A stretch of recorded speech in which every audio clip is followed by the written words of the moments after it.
Welcome everybody to TWitWoW Request Live number 153. Today we've got Dominique Adams' request, which is WWE Extreme Rules 2009. I think the whole purpose of this was just as a follow-up because last week we reacted to Backlash 2009, and this is, I believe, the literal next pay-per-view. So we're kind of just doing the order here. I always hoped that our patrons would kind of do something like this, but I was really hoping it would be a better year than '09, man. I gotta tell you, '09 is not it. But we're here, we're doing it. John, if you're ready at 0 on Peacock, I can count us down and we can get into this thing. Yes, I should say that Ashton has alerted me that he will have ads throughout the show. He I did, counted yeah. 7, Yep. so we're gonna have to be in a bit of a rhythm, but that's okay. I am ready, so you can count us down. 3, 2, 1, go. Want to extend my thanks to Dominique Adams for his financial support of the show and for requesting this show today. Yeah. The only thing I really vividly remember is Batista versus Randy Orton because I believe that happened inside a steel cage, given that this is Extreme Rules. I also think that the one redeeming spot of '09 um, was the Intercontinental title picture. And if I remember correctly, this should be Jericho versus Mysterio for the IC title. And they had some bangers around this time.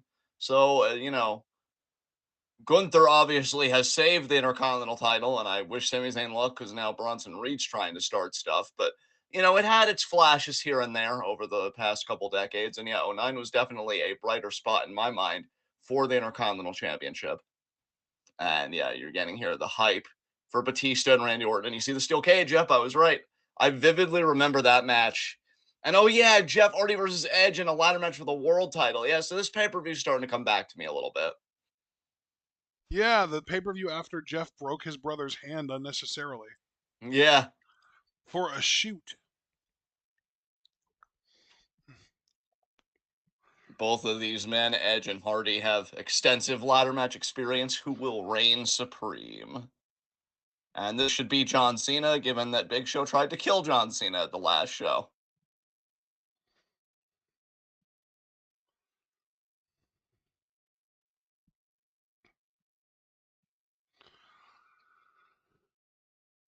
Craig, Javaris, and Dom are all here. Welcome, everybody.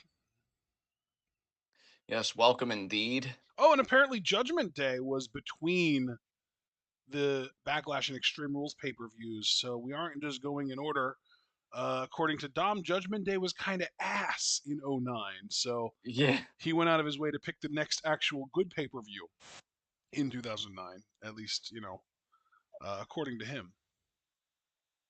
There were definitely bright spots on this show. I don't want to like overhype it or anything because I don't remember the cage match being that special between Orton and Batista. I see. But again, Jericho Mysterio for the IC title, if I'm correct about that even happening, and Edge Hardy for the world title, not bad matches. So we'll have to see how it all goes. Oh, this is apparently Umaga's last match in WWE. He would Because literally get wasn't it the released the strap day match with after. Punk? Yeah, I feel like he did a strap match with Punk on this show. And they must be in Louisiana because I just saw an LSU baseball sign. There's a thanks Butch sign, someone with foresight that knows about Pete Dunne's name change. Yes, a U.S. title match opening this show. Kofi Kingston when he was still Jamaican. Yes.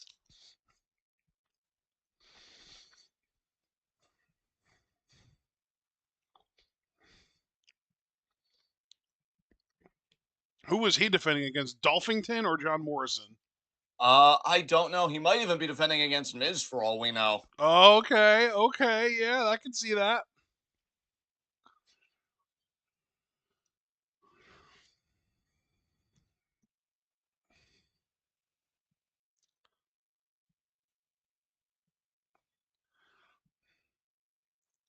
Oh no, MVP stat on him. Oh, and then the roll through. Nice. So he beat Maybe it's just MVP, MVP in a so it's rematch. not going to be MVP, right? Because he's at the back of the line because he just lost to him.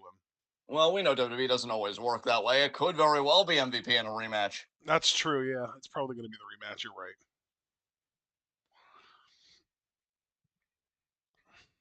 Okay.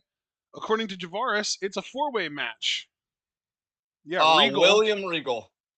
Regal MVP, and Matt Hardy, I guess, was recovered from his broken hand in time for this. Wow.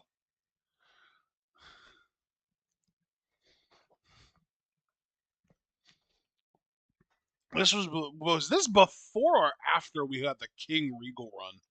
This is during it, 'cause you even see King of the Ring on his, like, entrance Tron, Oh, like, not the main Titantron, but, like, the side Tron. okay. Yeah, he would be accountable to himself and be like, "It was my own fault because I pissed hot," but, man, if he didn't have that wellness violation, we would have had a world title William Regal reign, and I still think about it from time to time. Oh, he didn't recover from his broken hand. He's still got the cast on and everything. Jesus.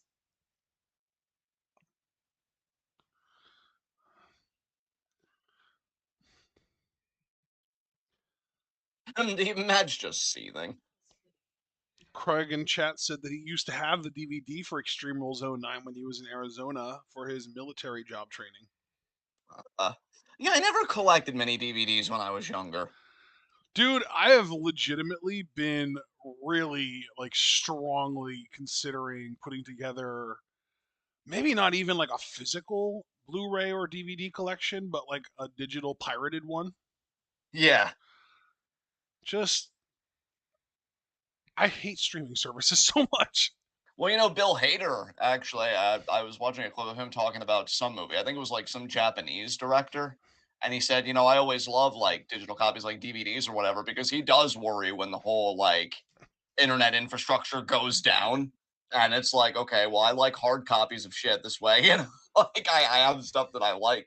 If I'm just contingent on everything, like, oh, I have this file or this streaming service, that's not, you know, that doesn't have the resiliency, the dependability of like hard copies. So yeah. Hey, Yeah, before there were streaming services, when it came to us wrestling fans, there was Daily Motion or just somebody errantly uploading something on YouTube. And I'm grateful to people that still do that shit to this day. You're the real absolutely. MVPs. Yeah. As Montel Vontavious Porter has made his way to the ring. This you know what? I'm gonna just say it. I'm rooting for Regal to win this match. Yeah, Regal's dope. Although didn't Kofi literally just win the US title from MVP on Monday? So really, smart money's on Kofi to just retain here. Yeah. What are the odds of that short of a run? Yeah. But everybody only has a 25% chance. Man, fuck your math. Right? I'm the defending fucking champion. That gives me a 10% boost at least. And Regal and Hardy are like, let's team up. What? Regal just at him. Nice elbow by MVP.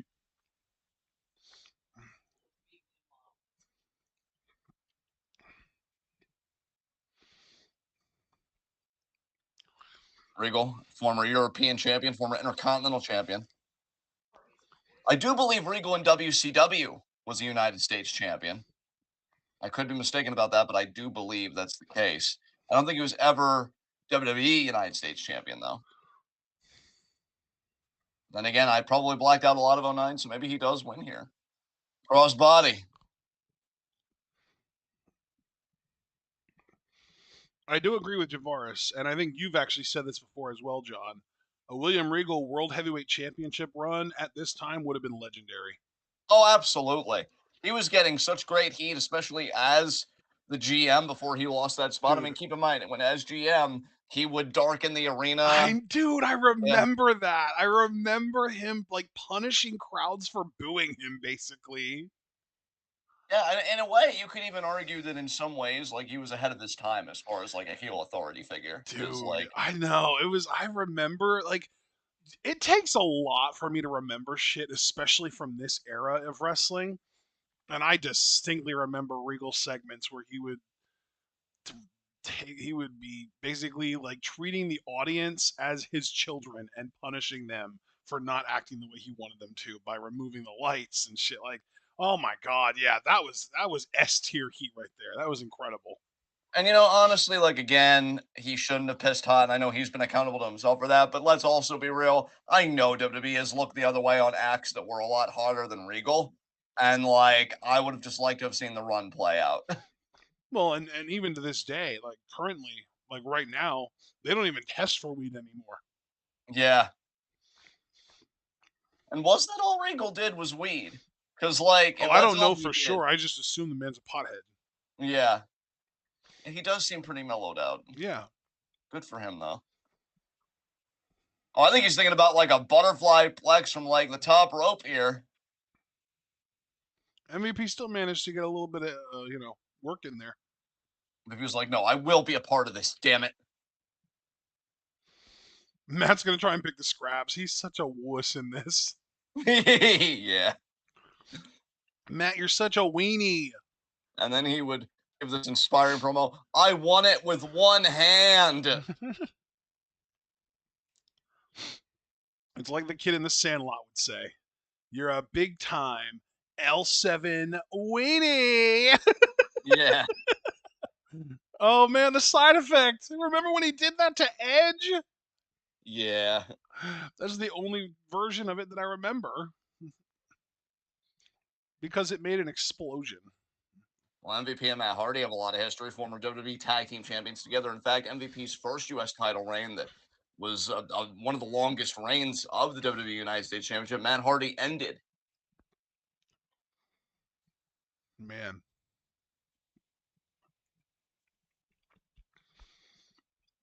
You're going to regret the shit out of doing that leg drop, Matthew. Over twist of fate. What? Kofi threw his whole body into that layer there. Double chop. Discus double chop. Damn, Drop that kick. drop kick though. Eat your heart out, Okada. That drop kick was incredible. Man's got fucking bunnies in his feet, and El Regal gets slammed onto Hardy. Here comes the boom drop. Kofi said, I see you, Javon Evans, but I'm the OG bouncy boy. Yeah, really.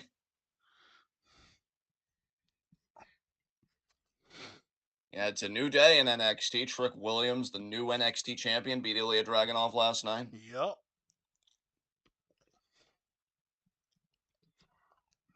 Tell you, night 2 of spring break and next week looks low-key kind of ass. I will be keenly interested in Oba Femi's match, though, with Ivar. I'm actually looking forward to the fight pit match, too. Yeah, I wish I was. Honestly, when it comes to Regal, what an interception after suplex. Oh, it just threw it to Hardy. Wow. Damn, Regal. That would have been incredible.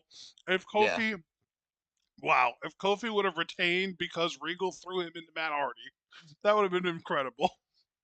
Welcome, Noob and Co. Long time no see, indeed. Hope you're doing well. What belly to belly by MVP? MVP there just gets kicked right by Matt Hardy. John, I have a question. Yeah. Do we know of any wrestlers from Russia other than Ilya Dragunov? No, because Vladimir Kozlov was never actually from Russia, right? Okay, then yeah, I agree. Nubenko, he is the best wrestler from Russia. You're right.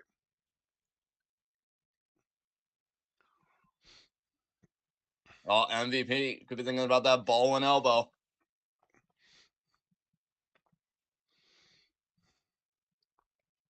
Everyone loved that man. He was just over because of that. Regal. Which is really kind of a paradox because MVP should be over for so many more reasons. This man has a fucking story to tell.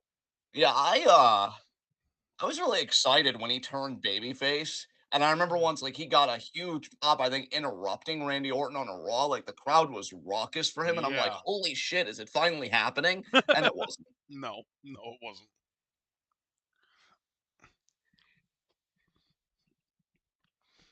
Damn. Wow! He pinned Regal. Trouble in Paradise, though, man. That's good Yeah. shit.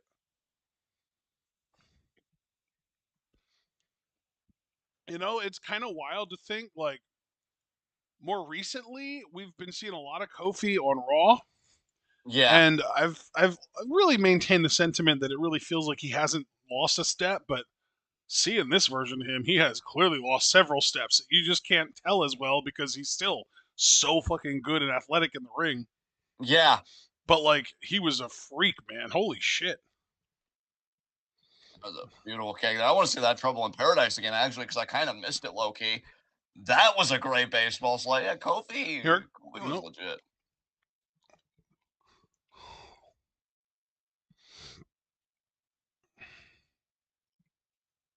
There's that knee trembler from Regal.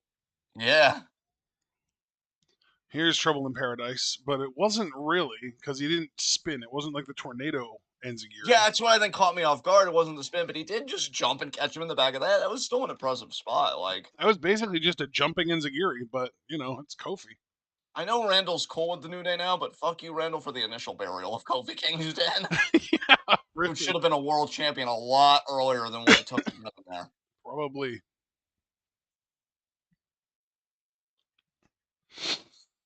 Oh, Cena and Big Show in a submission that well, that'll put butts in seats. I definitely don't miss Jerry Lawler. I know that. Yeah. I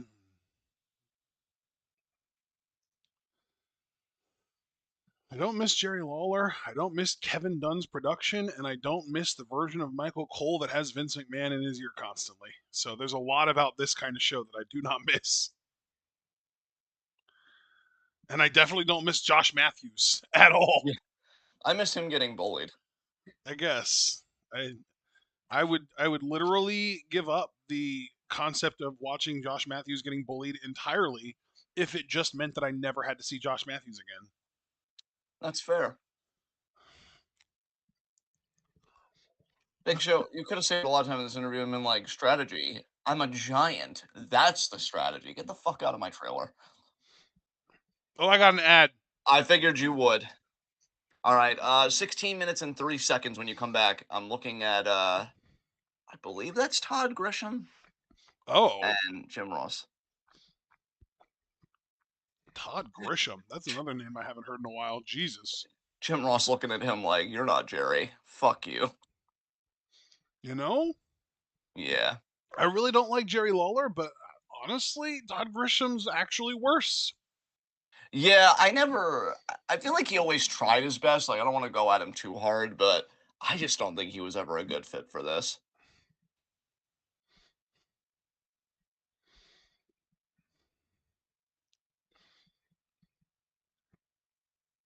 11 seconds left on the ad, by the way. 10, 9. Yeah, we're good. Yeah, we're good. We're good. Like I And said, I can you mean, give me your timestamp again? 16 minutes and 3 seconds. 16:03.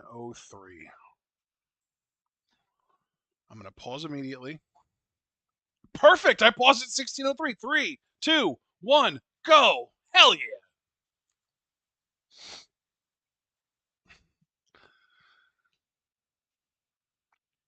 So, did they swap commentators because it's going from a Raw match to a SmackDown match or vice versa?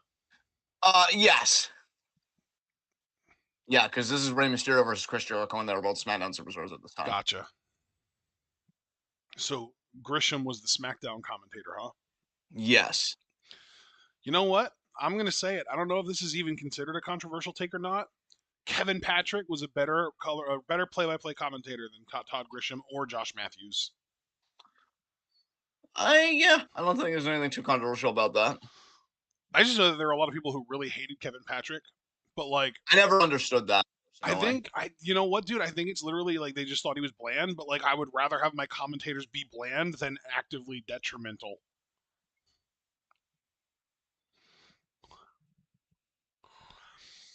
Give me the boring commentator over the annoying one every day of the week. Yeah. Give me the commentator that adds nothing to the product over the commentator who makes the product worse. Oh god, and this fucking dork. Jesus Christ. And this match is no holds barred, just in case you missed that, guys. Thank you, John, because I did miss it because I was too busy bitching about Justin Roberts. Yeah, that's why I wanted to say it. Speaking of, give me Lillian Garcia over him any day of the week. I mean, you already know I put Samantha Irvin on a pedestal. She's above everyone in my book, but If we're not talking about her and we're talking about everyone else, then yeah, 100% Lillian Garcia over Justin Roberts any day of the week.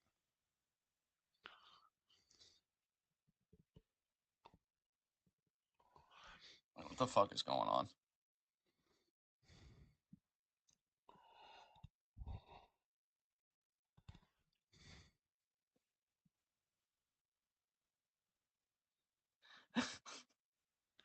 That one guy looking at the camera like blitzed out of his mind, just waving like, "Hi, yo, what's up?" Hi. He's literally toweling. Ha! Oh wait, no, that's actually Pooh, Mr. Pooh The hanging way out. he's just lurking and being weird, like, dude, stop looking dead into the camera. All right, thank goodness. I'm so high. He's following it. He wants to keep looking into it. Yeah, look at him. I'm not done yet. Keep looking at me. Security guy is just like, no, no, you gotta stop there.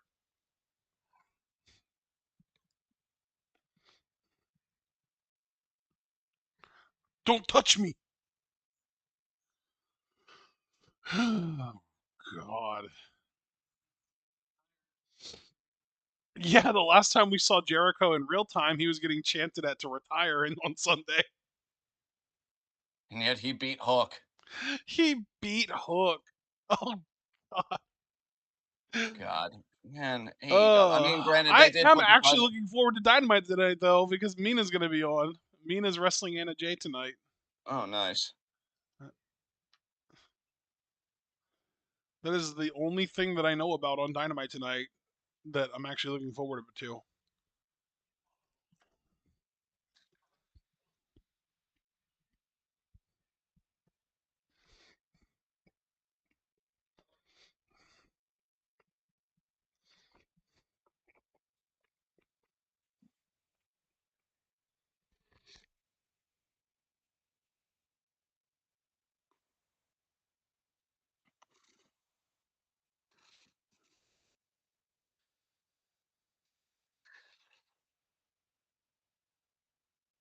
I mean, God, my opinion of Christoph really aged like milk, but at the same time, I'm all for people wanting to unveil Oscar's face.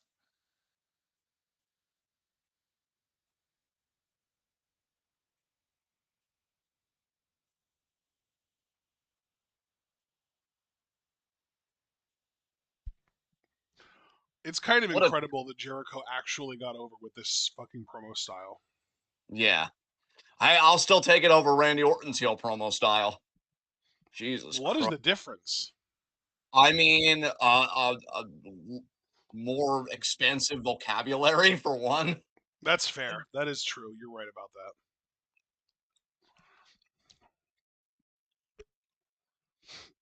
Yeah, Jericho really just brought a thesaurus with him to every show to make sure that he could use bigger words. So they used to say about Brian Pillman was like guys that used to see him like reading a dictionary of thesaurus and then like trying to incorporate new words into his promos. And you know what? I respect it. Broaden your range. I always liked that IC title design personally. I was always one of my favorites. Yeah. Like the new one has definitely grown on me, especially after Gunther's reign. Like he just obviously did so fucking well with it. But yeah, this design always will have a special place for me.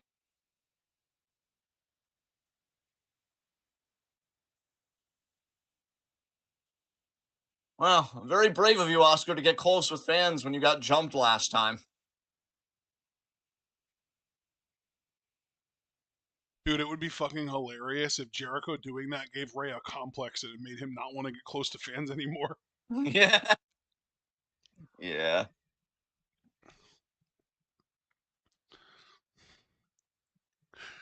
Chris, you took the one thing that meant the most to me away, and it wasn't even the championship. It was my connection with the people.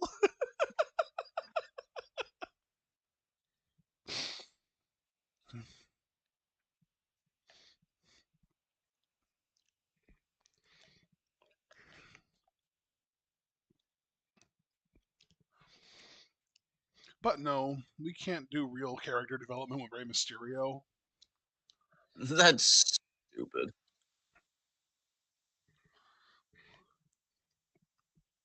Well, Jericho looking to become IC champion for a ninth time. Does he still hold the record for most reigns with that title? I believe he Or does. no, wait, didn't The Miz overtake him at some point? I'm not sure.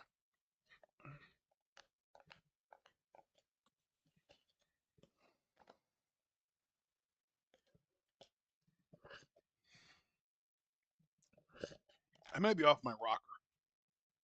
I mean, we all are, friend. You're in good company. There's the bell. Nice.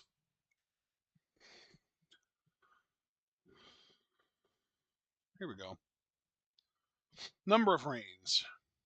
It's Jericho. Jericho has 9. The Miz has 8. You know what? I could see Miz tying him before his career's done because Miz's style, I could see him being in the business for 5 more years if he wanted to be. Absolutely, absolutely. Dude, 10. Shit. Yeah. He's only had one major injury in his career, and it was because of those fucking zombies, which I is just know, wild to me, dude. dude. You go So on that kind of a run, you work with the likes of Randy Orton, Jericho, Mysterio, Kingston, like Cena. a who's who, and fucking zombies do you in. Jesus fucking And Christ. not even because you're feuding with The Undertaker, just because WWE wanted to promote some shitty movie. Yeah. If it was the latter, or the former rather, it would make sense. It might be worth it even. Yeah. But no, it was a fucking shitty ass, garbage ass zombie movie. Oh man, that's funny.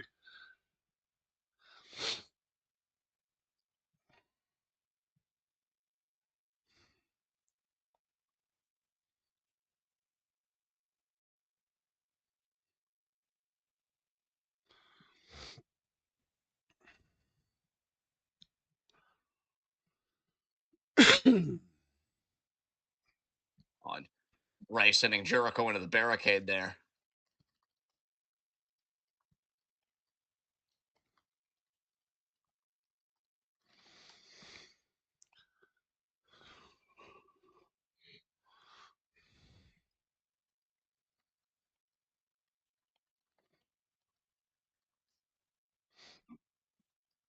2. There you go.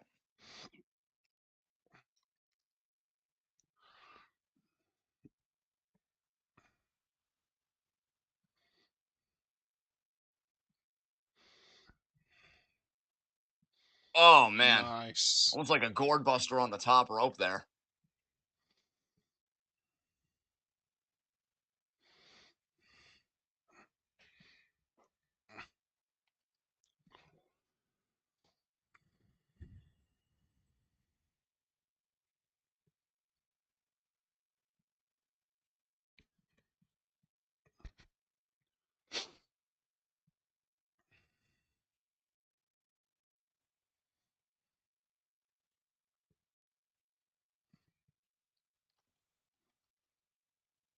2. Oh.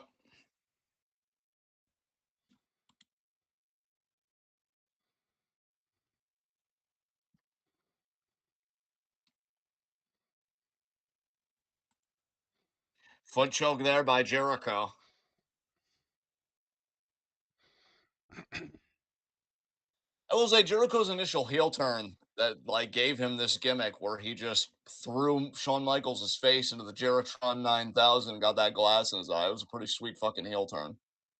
Although I still think that my favorite heel work that he's done, and I want to emphasize heel work, this gimmick was okay, but the whole feud with Punk, I think, was like my favorite work from Jericho, where he came back as Jeritrol, and then when he failed against Punk, Oh like he tried to god. get him to You drink. mean the where he poured the alcohol on Punk and slipped on it? Yeah. And then just smash that gimmick bottle right in the back of Punk's head. Yeah.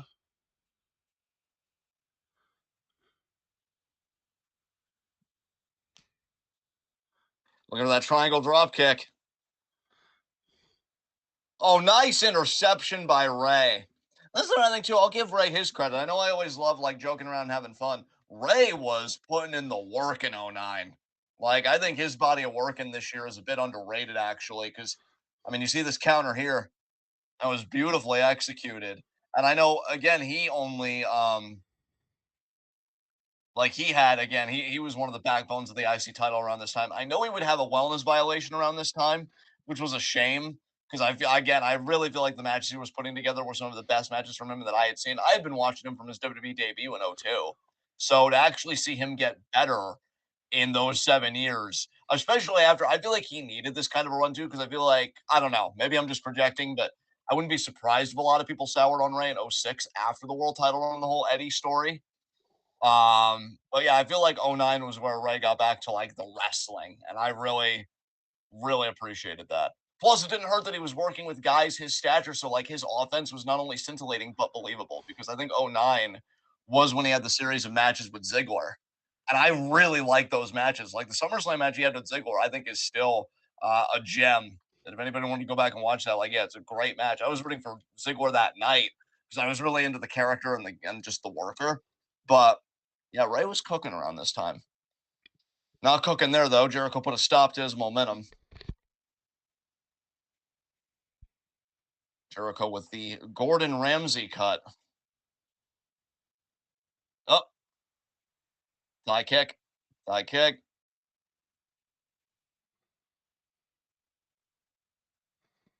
I wonder what Dom, our patron for today for this request, I wonder what he thought about Ray's work and just the IC title around this time, if he remembers much. Nice victory roll there. Tight hook. Jericho versus the leverage. I think tried to go for tights there.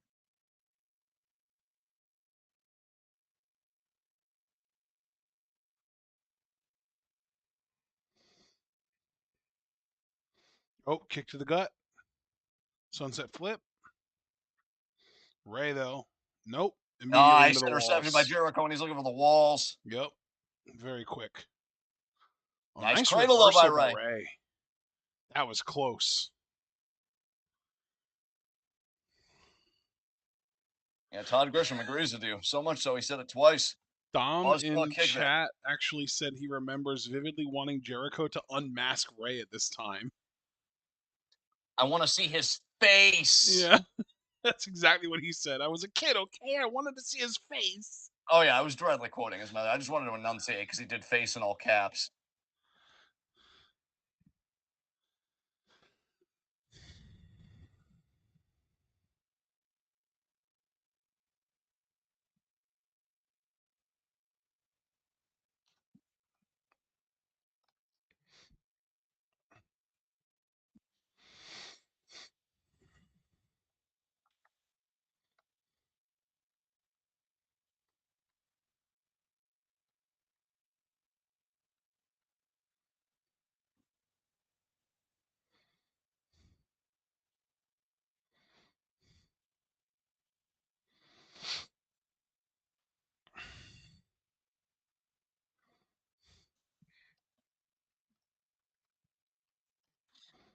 Jericho's so proud of himself.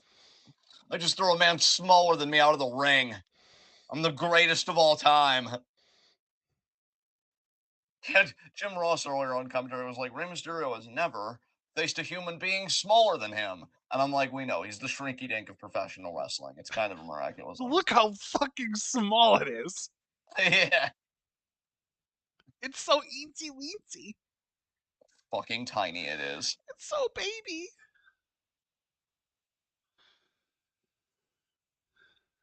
Looking for a suplex, possibly.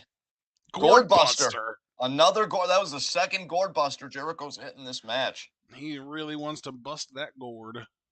He's just really wanting to see Rey Mysterio wheeze with ease as he now gets the champion back in the ring.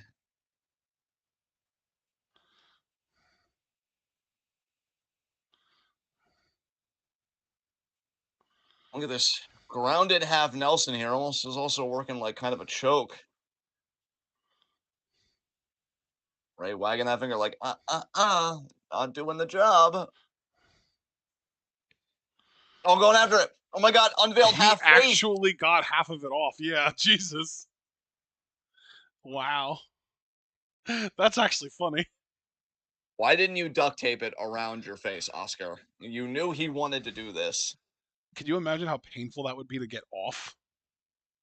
I mean, yeah, but not as painful as losing your dignity in front of thousands of people. Ray in the corner. Again, this is no holds barred, so everything's legal. Oh! Yowza. Jericho spearing the ring post. That looked painful. Yeah, it was pretty agonizing. Ray, I think, is going to vault over. Through. Oh, Oh my nice. god, that was gorgeous. See, Phew. again, like, Ray was cooking around this time, That man. was a Like, nice little tope. yeah, absolutely.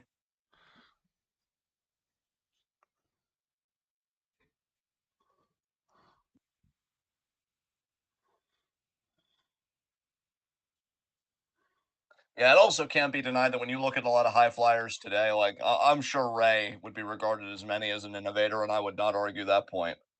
Dude was fucking crazy. Like, I even have gone back and I've watched some of his stuff from '02 again, like his first year in WWE. And, there's a lot of stuff he doesn't do anymore because human anatomy and all that, especially with those knees. But again, when Ray works with people that can meet him where he's at, like I was even thinking the other day about that SummerSlam opener in '02 that he had with Kurt Angle. What a great fucking match that was, which is also a testament to why Kurt should be considered a GOAT because he made Ray also look believable, even though, Kurt had quite a bit of size on Ray. I just always hated when they put him with really big people. Like, I don't want to see Rey Mysterio versus The Big Show. Give me Ray versus Dolph Ziggler. I don't want to see Ray versus Mark Henry. Give me Ray versus Eddie Guerrero or Kurt Angle. Nice.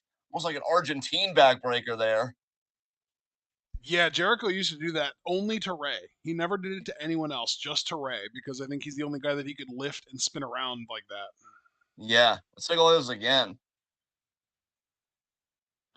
Yeah, that was the only time that he would do it was when he was facing Ray.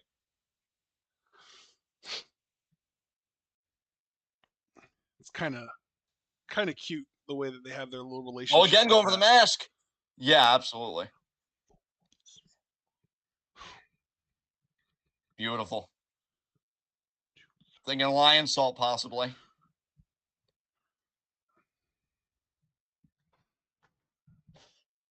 A 619 to the back of the head, that could be deadly. Yeah. Is he going to drop the dime, I wonder, or is he going to go for the splash? Codebreaker. Oh, Cobra. Nice. Did you Intercept. know that punching someone in the back of the head is actually banned in boxing? Yes, I believe I did know It that. could unironically kill someone for real. Yeah.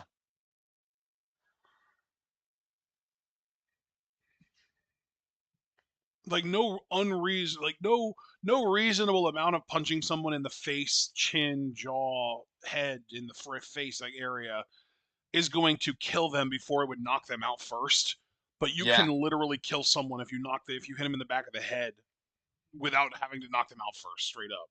Right. Like obviously it would take a hell of a lot of force, but it's actually a thing that Well, Jericho humans now's can do to each other. Jericho's got the chair again. Referee can't stop this, and for some reason hitting the steel steps. Hit it on the steel steps to show how loud it was and that it's real. Fucking caveman ass. What is this, asserting dominance? Yeah, except he's gonna get it to the face. Yeah, try and be more evolved next time, Christoph, you proto Von Wagner ass. Oh, I miss Fawn now. Yeah, that was another shame because I feel like he was really starting to put it together and making a crowd connection, and then it's like, sorry, gotta Yeah, go. yeah. Like man, that first wave of releases didn't really hit too hard, but man, then they did Vaughn, and then it was Cameron Grimes, and that was it's like it got worse as they went on. I'm waiting for somehow even worse than Cameron release to happen now. And we are doing our mock draft tomorrow. I hope no more releases happen before then because I've got my roster set and I don't want it fucked up anymore. Thank you. Yeah, yeah.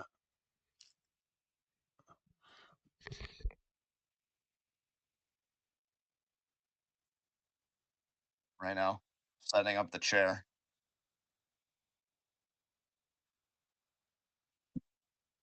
Hey, 3 years ago at Extreme Rule, well, around this time, I mean, so 2006, he faced Sabu for the World Heavyweight title. We know Sabu's very partial to steel chairs, especially setting them up like that. So let's see if Ray is going to lift anything here. Santon? No! Oh, wow.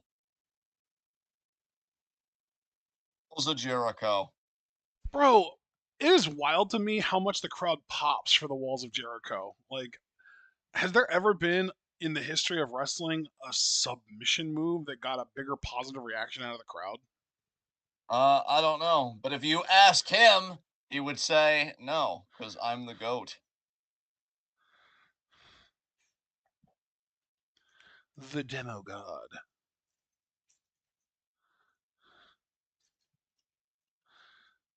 Oh, wow. Oh, he unmasked him. Yeah. How the hell did he do that? Jericho now a 9-time Intercontinental Champion. Oh, that was his 9th one? Yep. So he never won it after this. I don't think so. That's wild. Well, Dom, I guess that childhood you got what you wanted. Yeah, Ray was real quick to cover that face up. No, Yeah. don't look at me.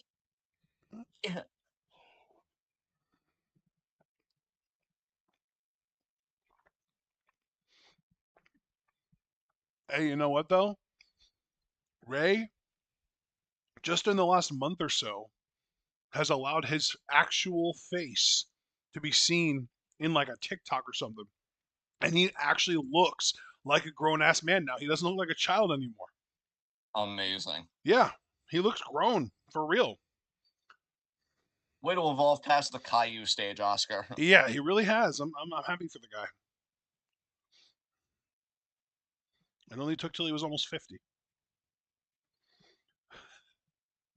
Wow, the way Jericho with the ease just unveiled face, bam, Yeah, 9-time Intercontinental Champion. just like that.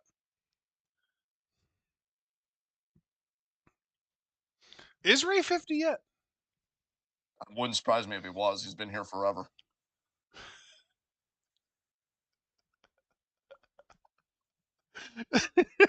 Without missing a beat.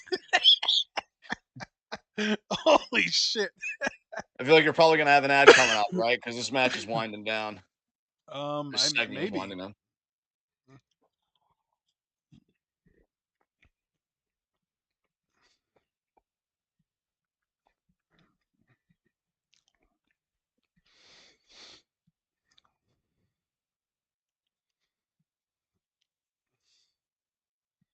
Yep, just got my ad. There we go. Great prediction, bud.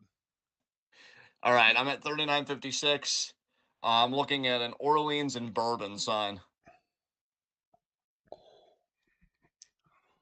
My ad was for an avocado mattress.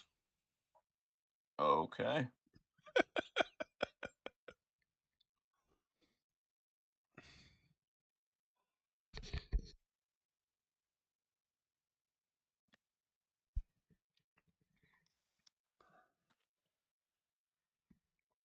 Oh man. Yeah, I can't complain too much about the show so far. It's not been bad by any means. No, I think the matches have been solid enough. Honestly, the match I'm looking least forward to, because again, I don't remember the cage match being that good, but that submission match between Big Show and John Cena. Ugh. I'm like, let's not and say we didn't. Yeah. Okay, timestamp? 39.56. I ended up being able to only pause at 57. Count us down. 3, 2, 1, go.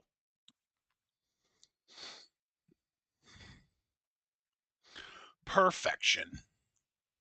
God, I'd love for today's WWE cinematography to go to New Orleans and see, like, kind of long shots they would do. Maybe have a wrestler cutting a promo while walking through the city. That'd be dope.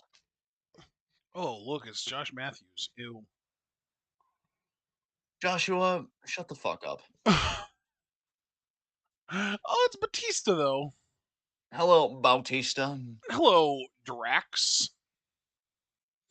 He looks at me like, what the fuck are you talking about? Yeah. And then a few years later, a script comes across his desk with a name on it, and he recognizes it. He's just like, you know what? I like this because I recognize the name. I don't remember why I recognize the name, but I do, so I'm going to take this role. Or his memory might be even sharper than we give it credit for. He's like, son of a bitch, that guy was from the future. Yeah. Oh my God, Richard. Stop Oh, embarrassing yourself. Ric Flair is a fucking blight on this business. Facts.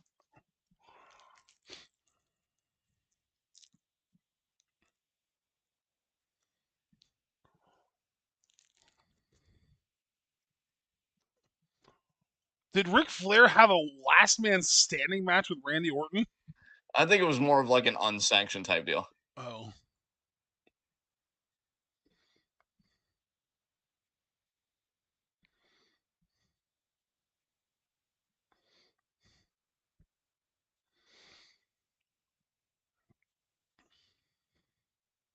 Oh my god.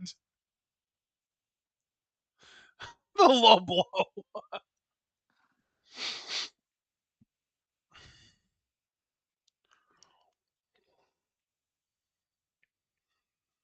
Oh, it's legacy.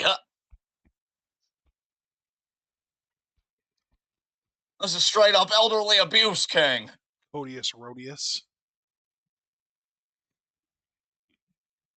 Randy needed help to beat an old man.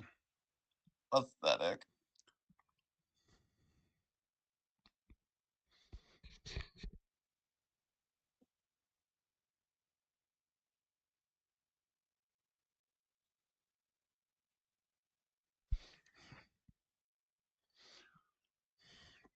Remember when it took Mark Henry like 8 minutes to rip the door off of a steel cage? Yeah.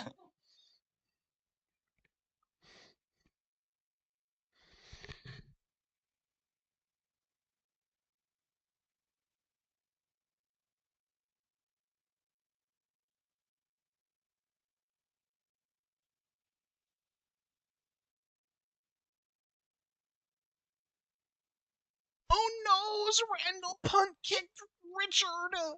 God, if Randall's matches actually aligned with his build-up, he would be cemented as one of the greatest heels of all time. In fact, I think people would still make that argument, and that's Yeah. fair, but like, my God, the way he would fuck with people. Yeah. But then the matches would just be so, ugh.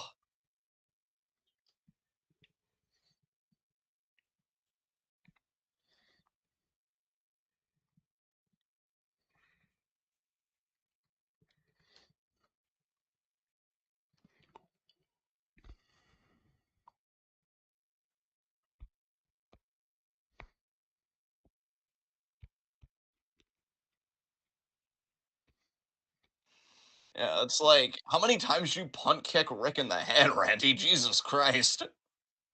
Because we know we did it a few years ago when they had like the lights out thing to kind of protect Rick. And the whole, I think that was during the COVID era. I forgot that he did it here. God damn, Randy.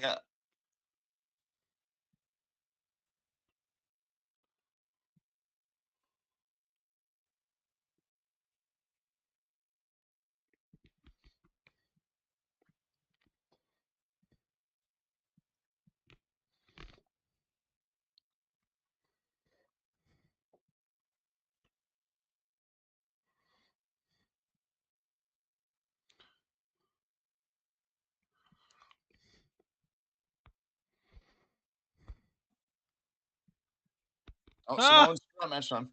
this is Umanger. Who did he face again in this? CM Punk, Oh god. who Umaga was won though, right? I think Punk probably prevailed because he had the Money in the Bank briefcase at this time. Oh They god. never gave Umaga anything, bro. I know. Like, I shouldn't say that because obviously he's a former Intercontinental Champion and shit, but like, when I say they never gave him anything, I mean on a main event level. Well, well, speaking of people who seem to never get anything, I heard that even though there were reports earlier this week that Jacob Fatu was going to debut on WWE television this week, I literally just read a report earlier today that it's not happening now. He was planned to be on SmackDown, and now that's just nixed. Oh, come in due time. I'm sick of waiting. Wow.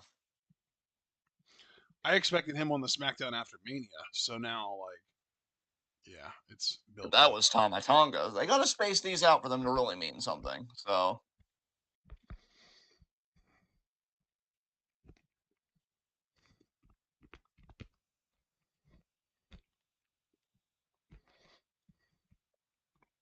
hello, Felonious. God, this is still at a time though when I was a fan of Punk. Fuck. Weren't we all, though? We were. We all make mistakes.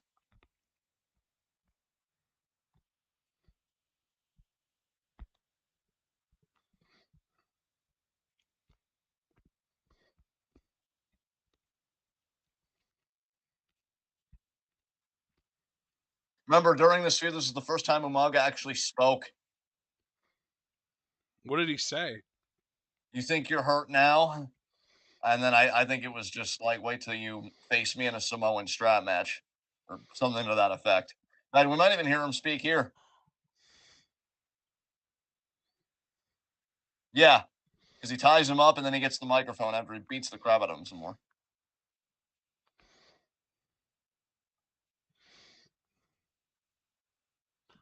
And then he thumbed throat very dominantly.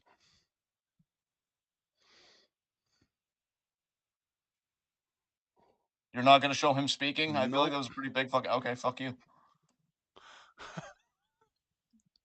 Whatever. I know. I feel like that was a pretty big fucking deal, but sure, They really just straight up robbed us there, didn't they? I mean, I kind of feel it. I feel deprived personally.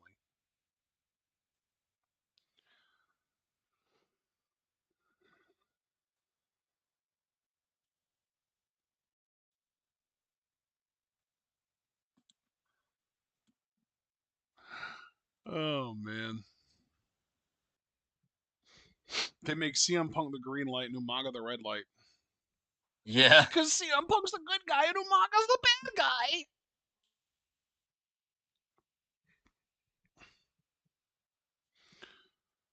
CP Monk. CP Monk. CP Monk.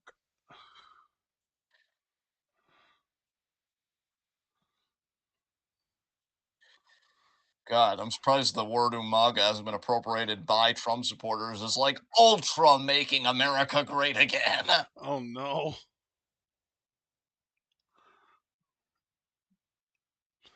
Wow, he already hit his knee in his. Nope, he didn't get the bulldog. Umaga missed his headbutt though. I'm sorry, but seeing Punk do his Muay Thai bullshit back then is just so invalidated now because of how much of a flop he was in real UFC. And we know it didn't pay off for him at Backlash where he lost to Kane. So him doing that shit on bigger guys, adapt. Like, bro, I'm sorry, but you couldn't even beat people in your own weight class in real fights. Stop pretending you're in a real fight against dudes 3 times your size. Yeah, he really kind of told on himself. It wasn't He's good. he's so fraudulent. In fact, I even wonder if that was like the death blow. Because like if he just would have like sat there and ate his food, worked on his comics, whatever, and then got back in like a sports sense with like WWE or even AEW, if you still want to do that whole thing, like maybe he would still have a veneer of like value. But I think because he just told on himself by doing so awfully in the UFC, it's like, nah, bro, you've just lost all believability. Headbutt there. Like, you expect me to believe that when you're ready to not be such a chicken shit and actually face DM Hunk instead of just screwing with his life, which you have no business, that you have any chance against him? Please. So now Umaga. It's kind of funny because Punk's most believable as a heel, but he insists on being a face right now. Yeah, it's not really much of a face to me, but of course.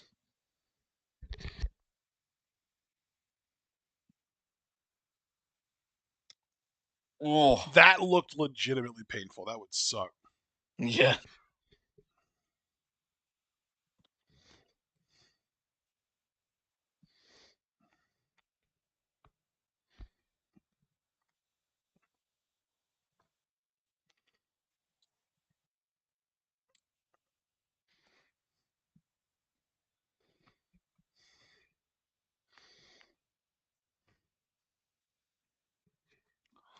Shut up, Grisham. Jesus Christ. Nobody gives a fuck about what just happened. We're watching a match, bro.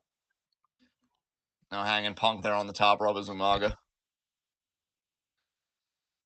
I feel so bad for Umaga, man. He really thought going to SmackDown would like change everything for him.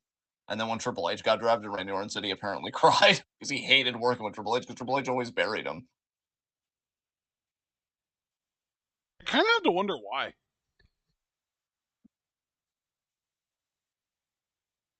Yeah, it's true. I wouldn't really perceive Umaga like, don't get me wrong, Umaga was like uber talented, but I wouldn't really perceive him as a threat in that way, especially if he was always working more heel. Like, why is him succeeding such a problem? I wonder if Triple H had like a problem with Umaga because he saw him as a nepo baby and like didn't want him to do anything because of that. I mean, it's possible.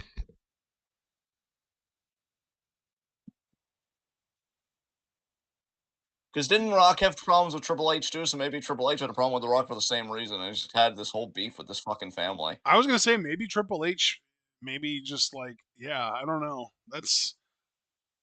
It's I don't know. Maybe I mean to be fair, the first WrestleMania with Triple H actually running things for real, Roman drops the title. Yeah, this family will never succeed again as long as I'm around. Fuck.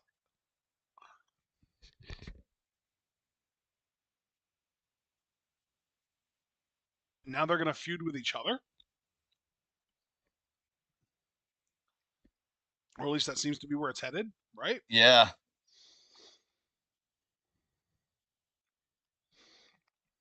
Oh, right in those family jewels. See, now if Estrada was still around, he wouldn't have let that happen to Umaga. His prize Samoan bulldozer. Oh, all right, the ring post again.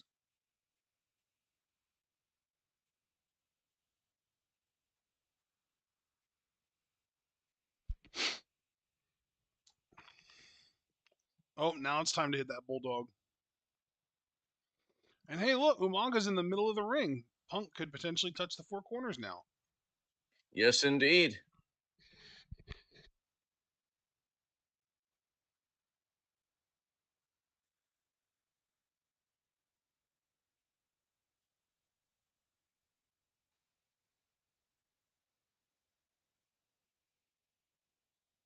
Three.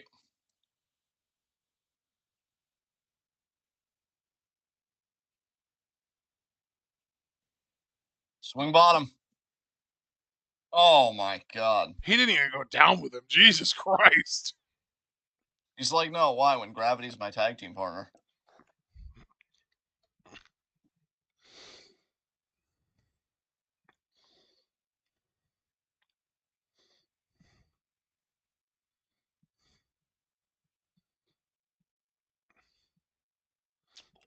Could also be a physique thing. We know Triple H is a body guy.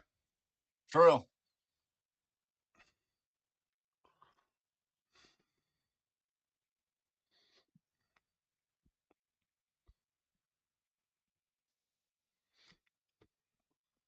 I have trouble believing that Umaga just can't yank him and get that fourth corner. Dude, right? He is a very small man.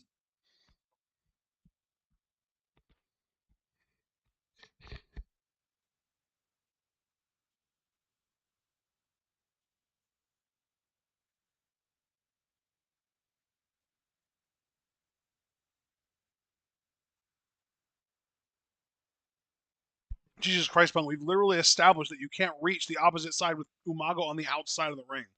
Yeah. Yeah, moron. We've fucking established this before. What are you doing?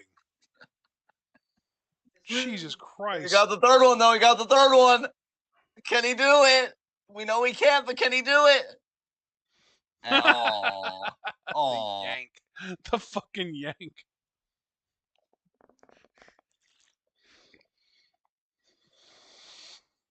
Oh, we got a small portion of people chanting for Umaga. Nice.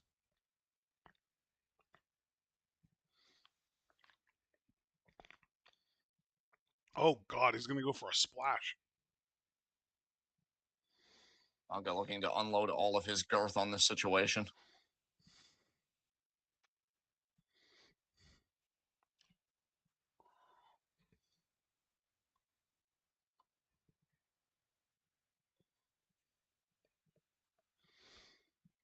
Yeah, this match isn't too bad. I like Umaga. And again, at this time, I did like Punk. So,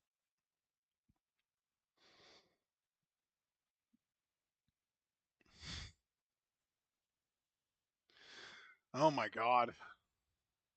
The format is not good, though. I will say that. yeah, strap matches in this way, I'm like, eh. Honestly, kudos to Eddie and JBL because I feel like they still had the best match of like this kind of format. Texas bull rope match.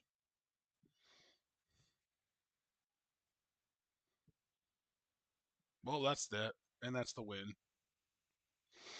Wow. Okay. That happened. Wow. And that was Umaga's last day in the company because the next day he'd get fired. For shame. Yeah.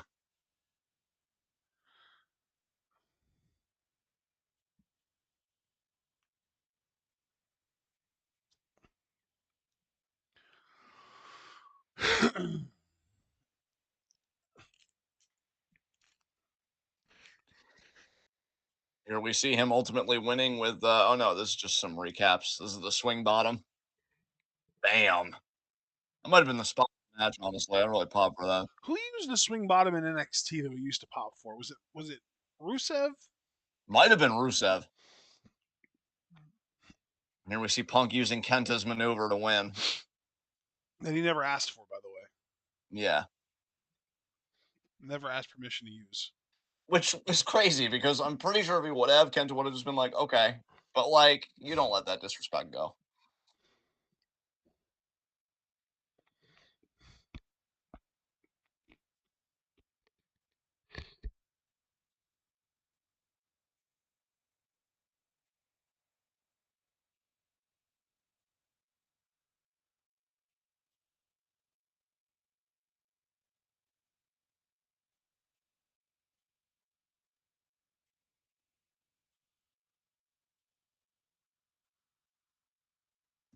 I'm guessing you got another ad here because I just got a black screen. I did. All right, 58:35.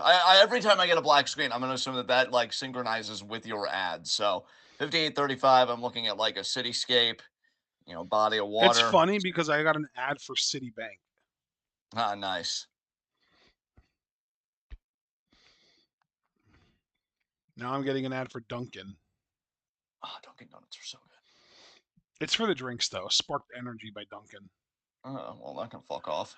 Now I'm getting an ad for some kind of vehicle. Wow, you're in like 2024 Volkswagen Atlas. you're in hyper capitalism. You've gotten like 3 ads in like 5 fucking seconds. 5833.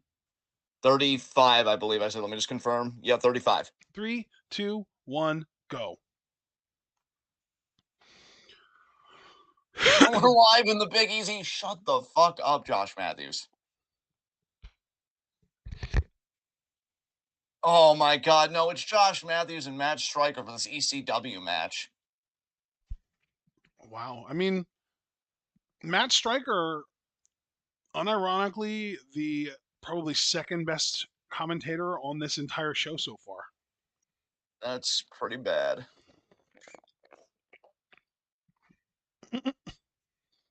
Oh my god, Gregory, what the Shane fuck? Helms? What the hell? Who is Christian defending against? I think it's a triple threat match against, I want to say Jack Swagger and Tommy Dreamer. I miss Ezekiel Jackson. Also, fuck Tommy Dreamer. Yeah. When does Ezekiel Jackson show up and start running amok? I feel like maybe a few months later, possibly. Damn. I know he was like the last WWE ECW champion. Yeah. I just miss Big Rick, man. Yeah.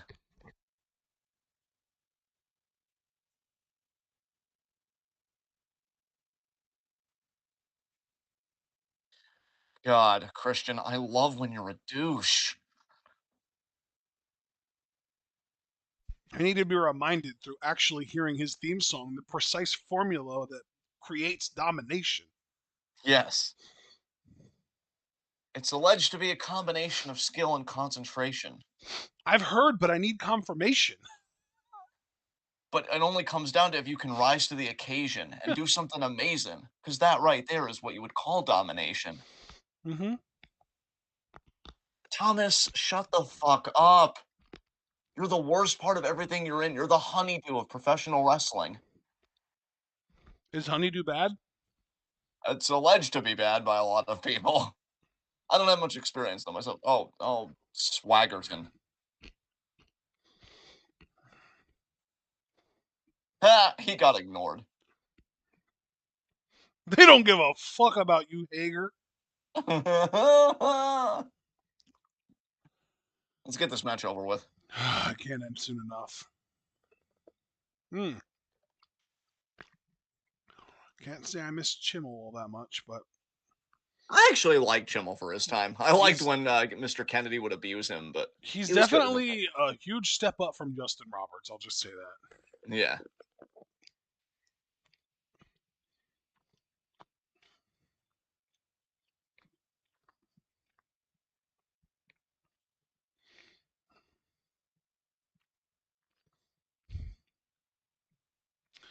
Dominique in chat said that he thinks that this around the summer is when Big Zeke debuts in ECW.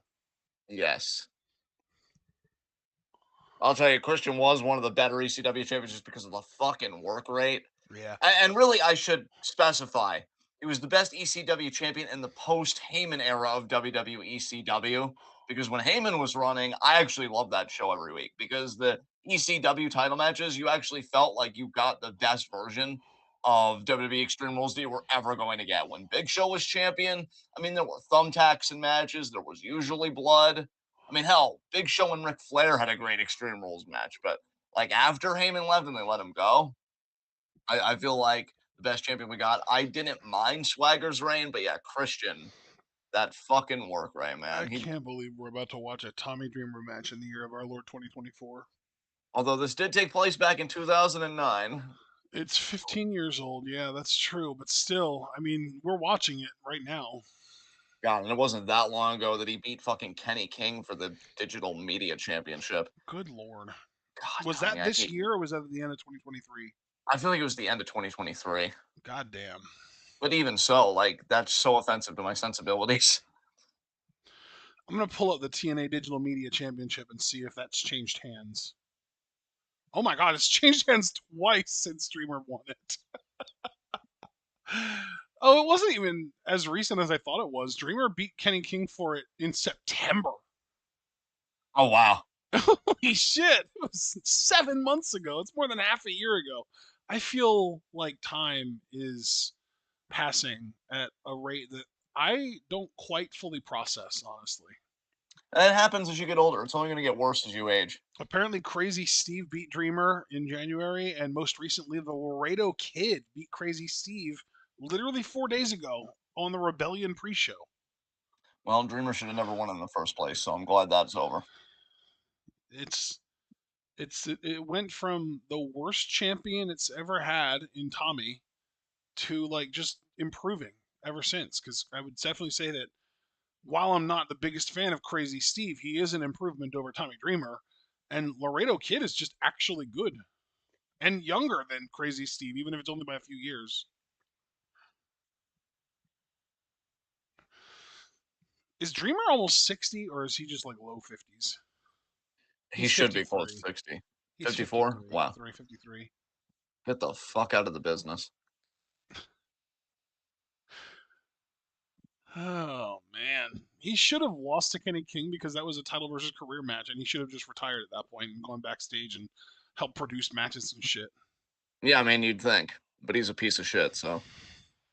I'm really getting tired of a lot of the old guard because I know Mark Henry and fucking Bully Ray, they were having some kind of a thing, and they were like roasting Kyrie.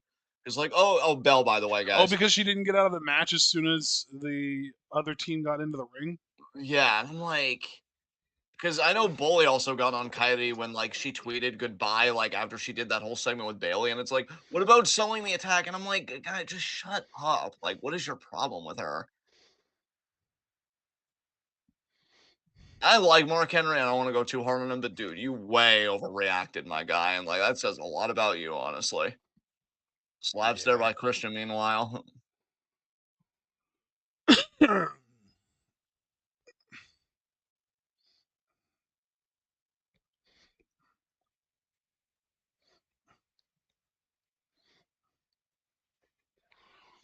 Northern Lights release suplex there by Swagger. Dominic Adams in chat said, "Boomers are gonna boom." Unfortunately, Yeah. boomers are gonna boom. That's funny.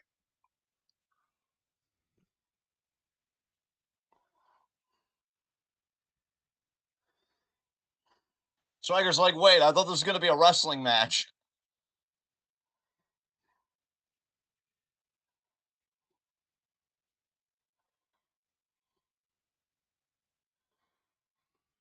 Oh,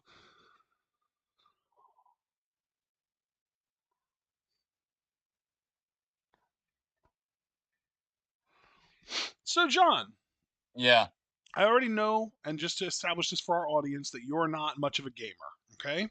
yes, But I'm still very curious if the recent Fallout series that we got through that we loved gave you any interest in playing the Fallout games. no. No?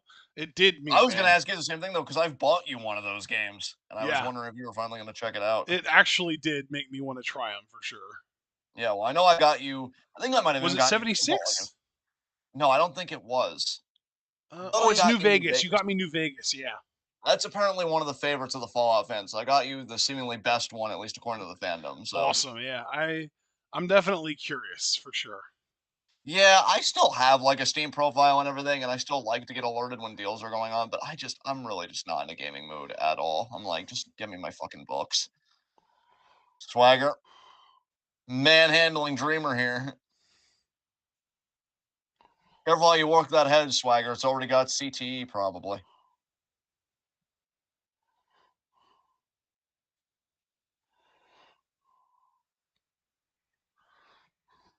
I'm gonna get that trash can lid to the head. Nope. That looked like it was almost really painful. Thankfully, it wasn't, I think. Yeah.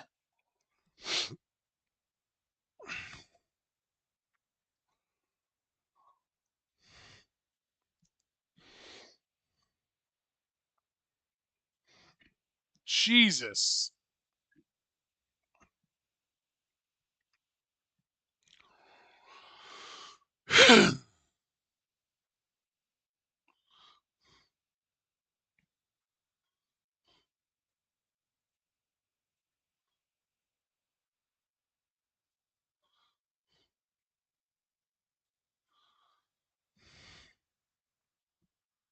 Oh, Dreamer now with the kendo stick.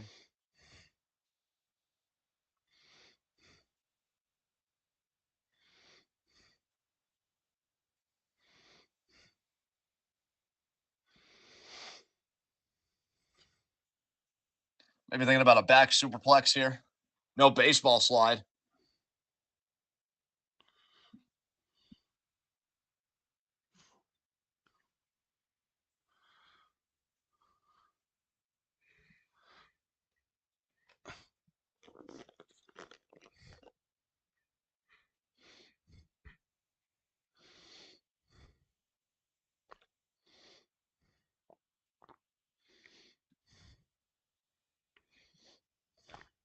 Oh, Christian was tripping Aha. him.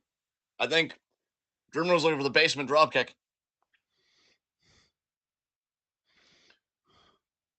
Nice.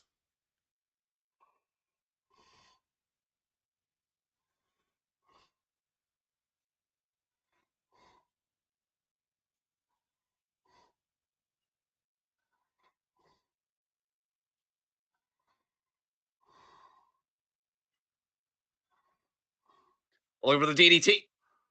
On Christian, though, drives him into the corner.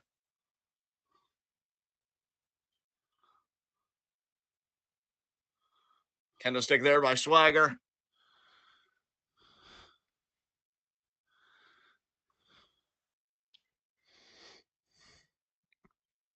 Funny thing is, when Swagger was first starting out in ECW before he won the title, he actually did beat Tommy Dreamer in an Extreme Rules match.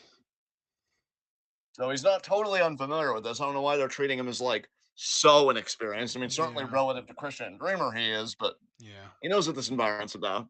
Though he's a relative rookie. Like he's only been there for what, a year or two, Yeah, whereas the other two guys have 15 years or so of experience. yeah. It's a pretty stark contrast.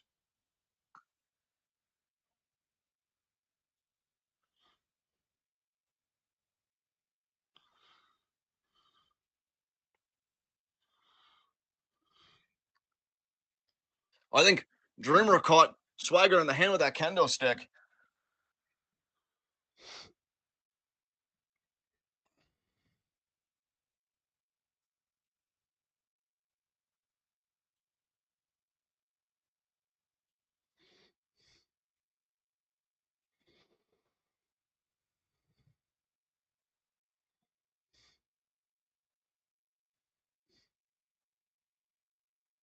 Oh, missed the elbow.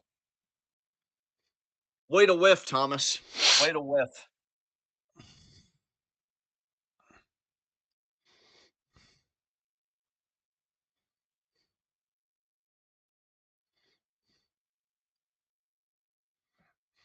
Nice. Oh, intercepted the trash can there.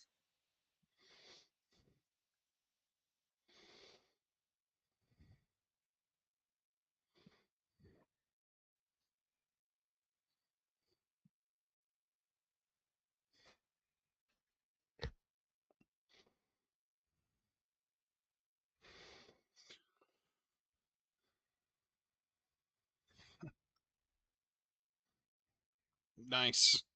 Kendo stick. Belly to belly. Belly to belly. Hell yeah.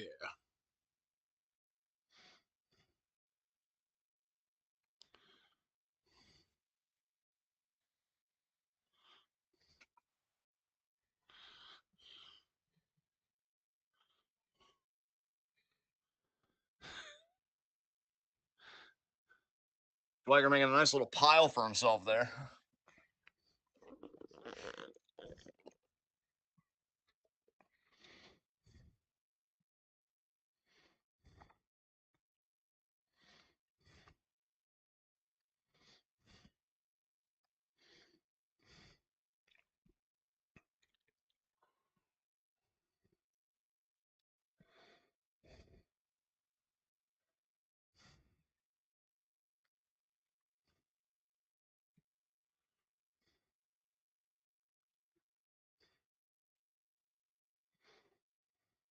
Christian picking his spot expertly there.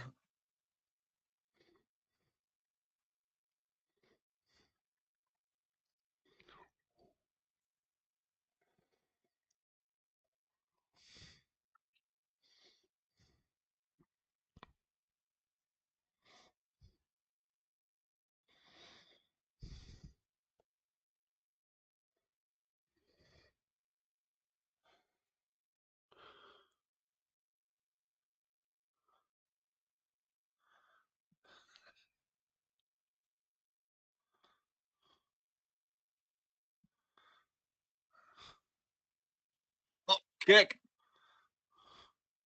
Swagger. I don't know if he was thinking about gut wrench powerbomb. Takes the crutch.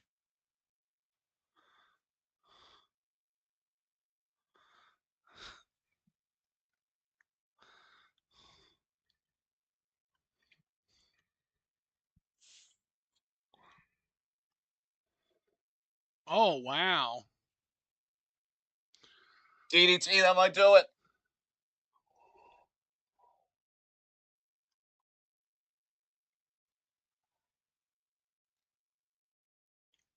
That was quite the pop. Yeah. Well, because his career was on the line. Like, if Dreamer didn't win this, he would have had to leave ECW. Oh, so he's been doing this for a while now. Yeah.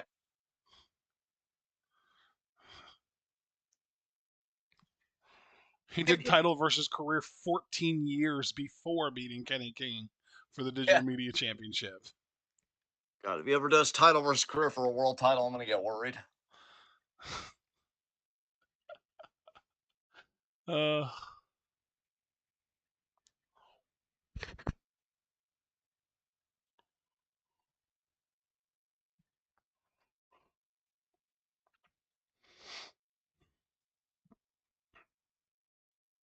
Shut up, Striker.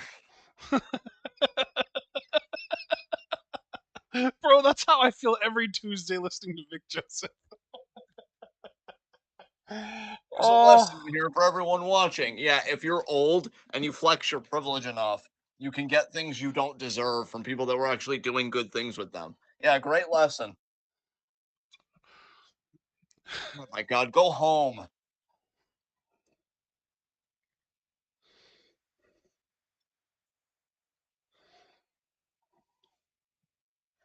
thank you, Dom. We appreciate it. Dom in chat said, if a time machine gets invented, I'm changing this result to prevent us from enduring 15 more years of Dreamer. That would mean we Yeah. didn't have to. That would mean that we wouldn't have to put up with him existing in Lucha Underground either. Because remember, he was in Lucha Underground. Oh God, yeah. Yeah, it was season 4, I believe, which like might as well be Innovators. invalid. God, Innovator of suck. Get the fuck out of the room. 2 of the 3 men in this match were in season 4. Yeah. Oh God, Hager. Oh, Hager's the last ever Lucha Underground champion, yo. I wasn't gonna say it, man. I was gonna save everyone. I was going to allow everyone to not have to think about it, and then you went there anyway. Yeah, you shouldn't have brought it into the conversation, because you can never count on me to spare people. That's the word, spare. Thank you. Vicky, what are you doing besides being a terrible mother to your children? Being a terrible shadow boxer. I'm sorry, I Why? kind of blacked out all the suck of this segment. What did you say? I said being a terrible shadow boxer. Yeah, I punch better than that. Punch him right in the snout. Why is he wearing a snout? I think to motivate Vicky because Santino's been making fat jokes about her, so that's classy.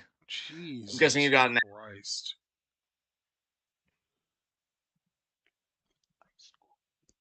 I'm gonna call an audible and ask Dom if we could skip this. This looks absolutely fucking terrible. Oh yeah, he said we can actually skip over the terrible hog pen match. So Oh, thank you, Dom. Oh my god, yes, thank you. it works out perfectly because I'm at an ad right now, so you can tell me when to skip to. Sure. You'll probably get another ad when you skip over, and that's fine. That's perfect. 2 ads in one bad segment that we can skip over. That's fantastic. Bro, I'm just at 1 hour, 29 minutes even, man. Thank you, Dom. Sincerely. Like, I'm not even gonna crack jokes. That looked fucking awful. Oh my god.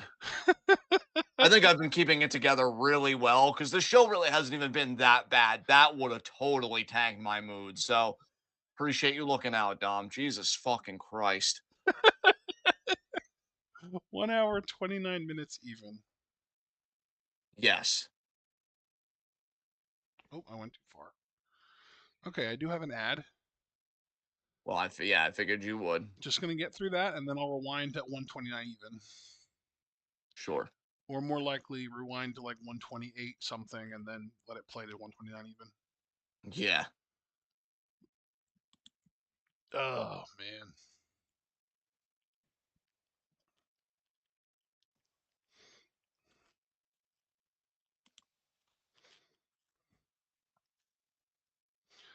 We have the meats.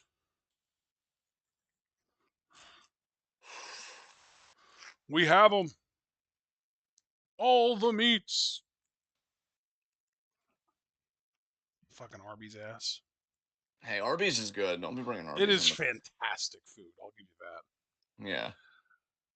Arby's has, I actually can say now they don't have the best curly fries that I've ever eaten because Sheets is better, but they do have the best mozzarella sticks I've ever eaten. Oh, nice. And they have really good chicken tenders and they have really good milkshakes. And they used to have fantastic ham and cheese sandwiches, but they don't have ham anymore at all. Ah, okay. Yeah, really unfortunate. I don't know what made them decide to make that change, but oh well. All right, 129 even. I went too far. Shit. Here we go. 129 even. 3, 2, 1, go. Perfection. All right, let's fucking do this. This is fantastic. Got about an hour 25 left, so we're going to get done before Dynamite, which doesn't matter to you because you're not going to watch Dynamite. No, I am not. I will let you know when the Mina match comes on though, so if you're not too busy, you can at least tune in for that. Yeah. Oh, Sick Puppies! Dude, I fucking loved this song and I ended up really loving their album too. Nice. The steel cage match. I thought this was our main event. No, that's gonna be the ladder match. Edge Hardy for the world title. Oh my god! Batista versus Randy Orton for a championship in a cage isn't the main event of a show? That just shows you how over Jeff Hardy was, man. Clearly, Jesus Christ. It's the Judgment Day.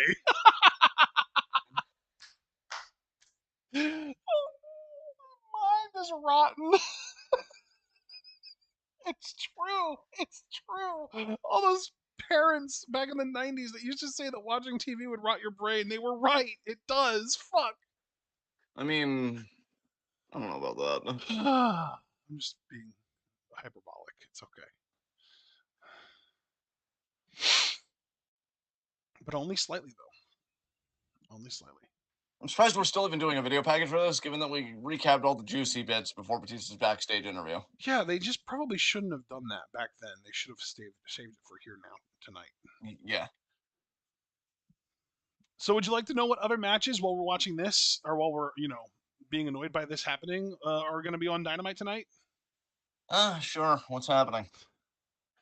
They're going to make Chuck Taylor choose who his best friend is between Orange Cassidy and the recently turned heel Trent Beretta. Oh, well, didn't Trent attack Chuck, or did he just attack Cassidy? I I thought. don't know. I didn't see the segment. I'm guessing he didn't attack Trent. If they're leaving him with this, right? They didn't attack Chuck if he has Uh to make this choice. yeah. Um we're getting Willow Nightingale's championship celebration. So I'm guessing that we're getting a heel turn in that, probably from Statlander. Yeah. Or at the very least, it'll just be interrupted by Mercedes, which we kind of expect. We're getting an IWGP World Heavyweight Championship title defense by John Moxley. Would you like to know who against? No, who? Powerhouse Hobbs. Not bad. I like Hobbs. And Swerve is having an eliminator match against Kyle Fletcher. Oh, I did see that. Yeah, what a waste. Dude. It's so funny with AEW because they did pull the trigger on Swerve that we asked them to, but then I even saw people being like, I wish he would have chased a bit longer. It felt like kind of an underwhelming win. And I'm like, maybe that's just AEW. Maybe every title win, even for people you like, is just underwhelming because the company sucks. I don't know. Can I also just say, like, it's bringing me back to an old argument that we've been having for a long time with certain people who like to defend everything Tony Khan does. Kyle Fletcher is the ROH TV champion. Yeah. Why is every single champion that ROH has allowed to be on AEW television except for Athena? Yeah. Isn't she getting a show named after her, though, coming up for her 500th day as champion? Or like she reached her 500th day or something like that? I don't know. I haven't heard anything about it because she's not on TV. Yeah. Maybe if she was, I might have heard something about it. I do genuinely wonder, like, I'm not trying to take the piss or like whatever, like, this is a genuine question. I do wonder how many like Honor Club subscriptions her title reign has caused, because that'd be the only way you could really see her, right? Is like through that because all of her best title matches are on there. So, Mm-hmm.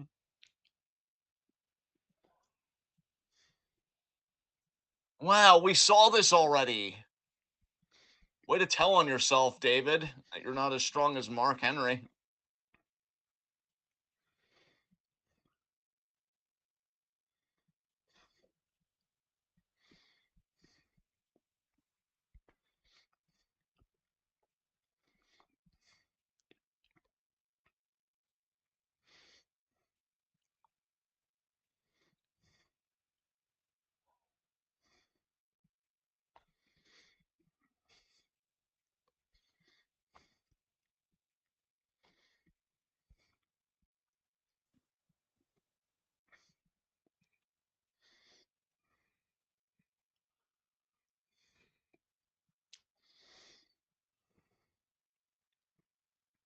Why are we spending more time on this? Oh my god.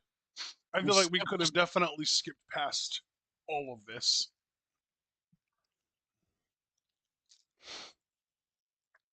The random people in the back covering their noses. Hey, there's Ron Killings. Wow. Is it our truth? Yeah. Nice. Oh god. Gold Dust and Dylan.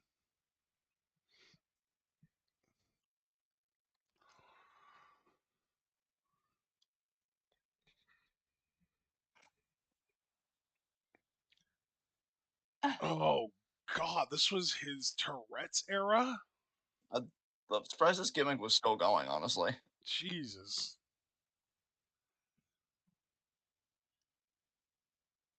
I wonder if he regrets it in hindsight.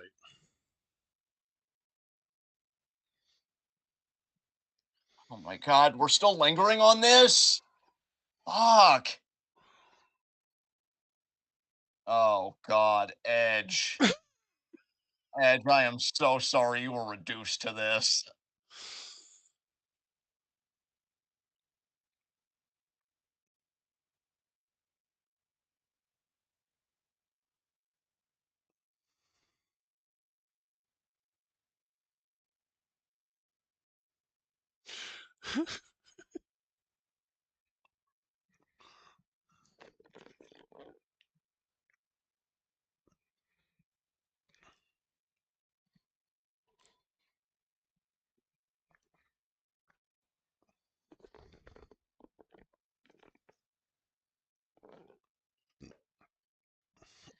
God, you're a terrible wife.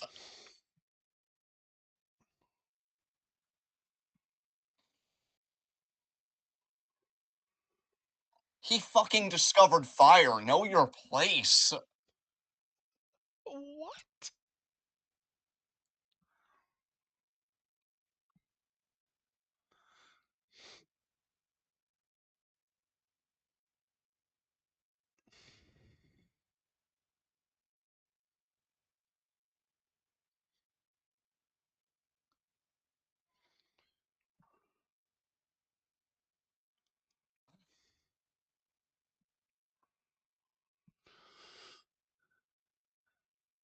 Craig in chat said, honestly, while the steel cage match is a worthy main event, it made more sense to have the ladder match as the main event because of the layers of history between Jeff Hardy and Edge. Yeah, and also, again, just very similarly, Jeff Hardy was the most over person in this company at this time. Right. Yeah. Shut up and get to the. Yeah, finally. Girl, Christ. why are you sitting on the leather? Go get a shower. Imagine being covered in literal shit and sitting on nice leather cut like that. Like, what Yeah, the? Dom, I don't blame you for this at all. You didn't see this coming. We all got duped because he Yeah. even said, like, how? We skipped the entire segment and we still get it, dude. Mood. Oh, Mood. God. Has the cage changed at all in 15 years? I don't know. Probably.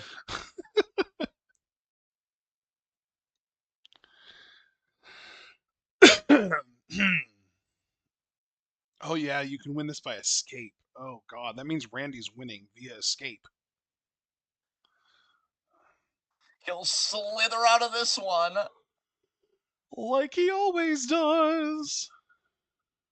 He's a slithering snake.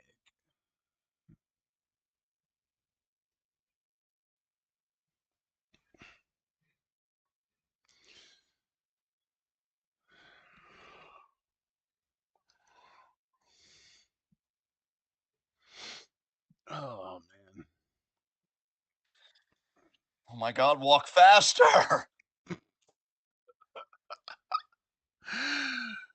Oh, my God.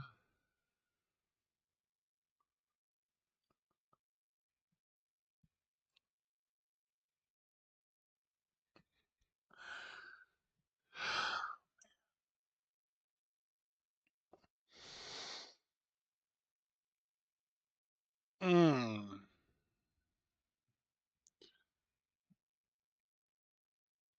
Oh, God, they still had the spinner belt. That's the John Cena championship, Randy. That doesn't belong to you. Yeah. Oh, man.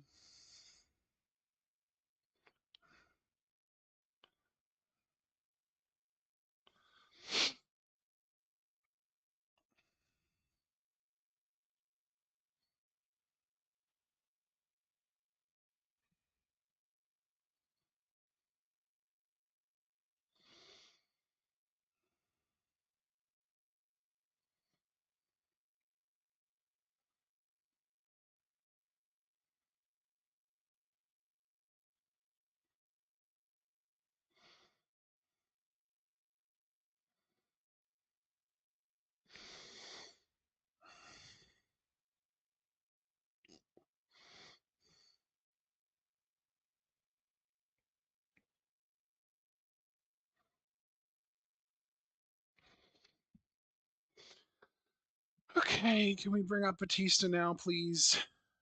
No, we gotta linger for 3 more minutes. I knew it. Fuck.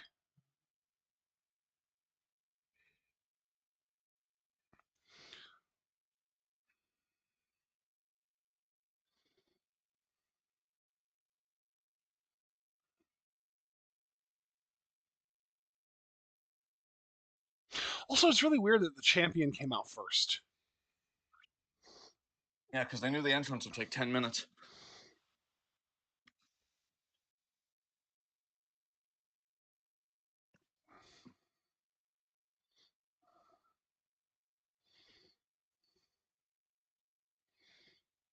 There we go. That's the pop we were waiting for.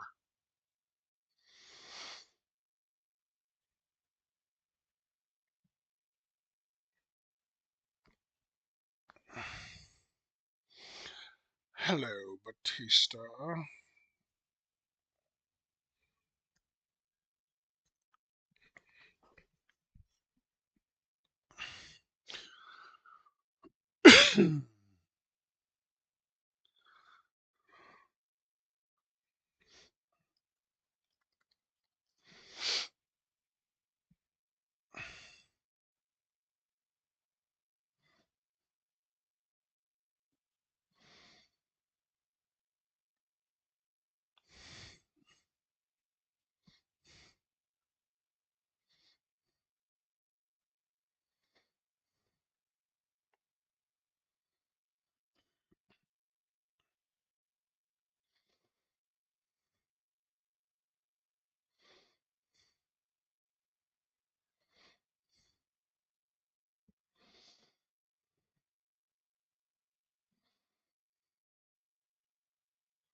Oh boy, Randall.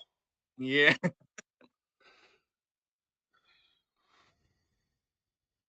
I'm really glad that those entrances are over. Batista was nice and snappy. He's still looking focused. And Ring it! There it there we is. go. Christ. Randall just immediately goes for the escape. Classic slithery snake. Oh, that's funny.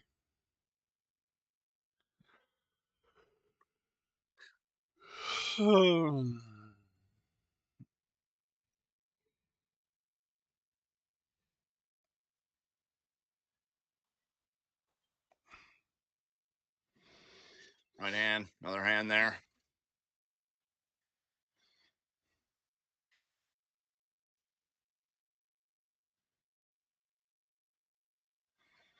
Cool, climb out. Or not. You know, I'm a believer that success is the best revenge, so instead of maiming and mutilating all that, just take his championship. Hurt him right in his pride.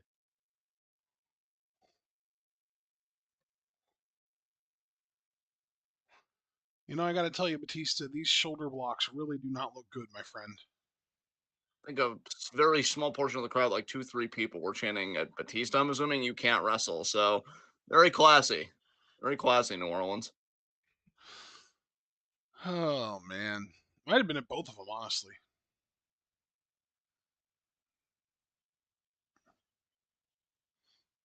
Just go, Randy. Just run all the way. They didn't really. This was before the era where they had like surprisingly short main event type matches. Yeah. So I definitely don't expect this to go less than like 13 minutes. Orton's selling, even as a heel, was always on point. I loved how he could always feign that glazed look in his eye. Like, that was a nice touch there from him. Yeah. Because I'd have that look in my eyes, too, if somebody that was near 300 pounds just lariated me like that. No Suplex. kidding. So wait. You're not willing to climb out of a cage with all of your girth, but you're willing to go for a cover after a suplex. Don't be dumb to me, David. foot choke there. Oh, that boot's right on his ear. Carefully don't give him cauliflower from that. God damn.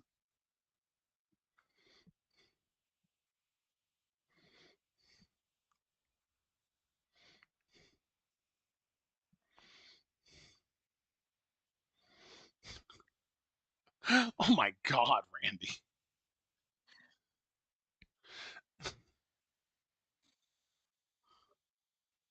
Randy Orton escaping with about as much desperation as I wanted to escape that hog pen match. Larry in the corner there by Batista.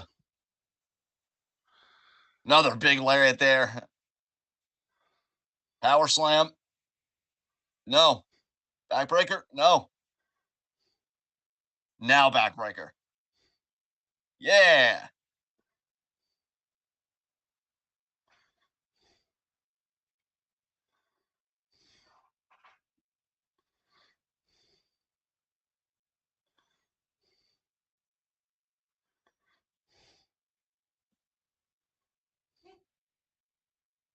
Randy, I think, tried grabbing a weapon. I don't know why he didn't. That would have been a nice touch.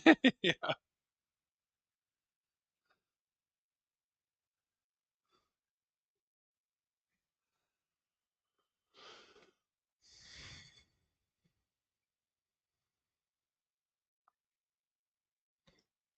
Never forget when these two back in 2005, when Batista had won his first world championship, Randy Orton said, "Watching you win that title made me sick.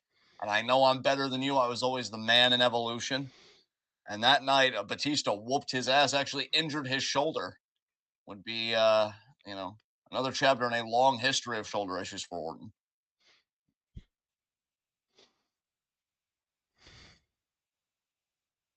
Orton, though, has grown a lot since then. Not clearly the same dominant performance from Batista for him there.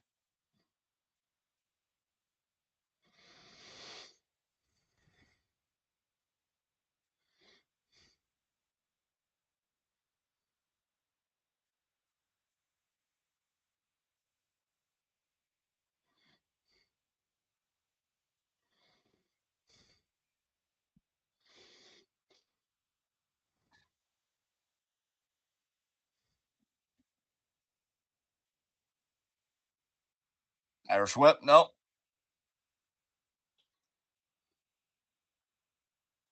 Oh, Batista got the spine buster already. Batista Damn. might be looking to bring this home. He's winding it out already. Yeah.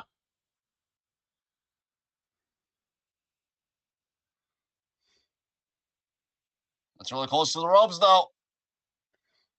Oh, wow.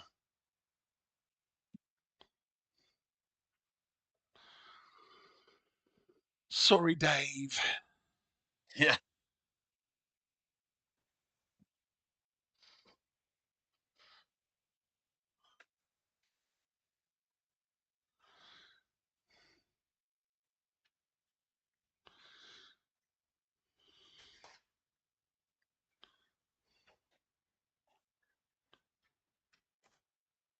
Nice drop kick.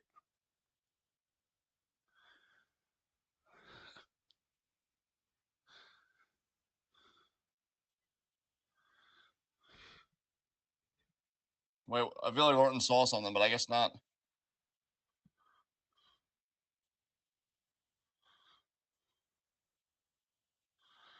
Wow, that is ridiculous. You just change your you just do a complete 180 on your psychology in this thing. And now he's like, fuck, I should have escaped. But you're too late now.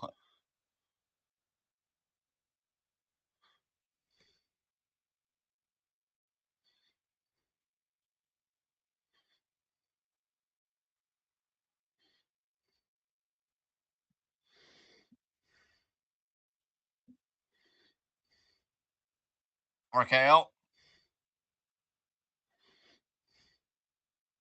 And this is the match right here.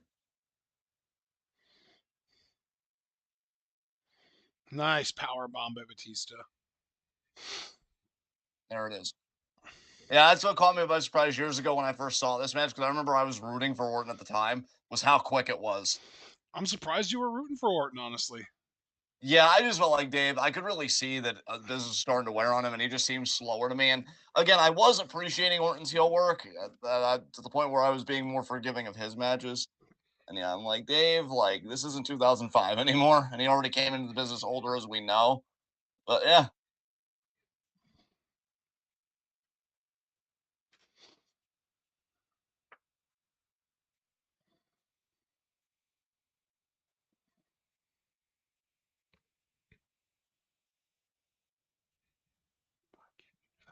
like kind of low key played hot potato with the WWE title this time because Orton had just won it back at Backlash. We know that Judgment Day happened between Backlash and this show, and Orton retained. I think he did like either a three stages of hell match or something with Triple H. Hmm. Um, and yeah, clearly like retained there. But then to lose to Batista here, I'm like, I just wish Orton would have retained.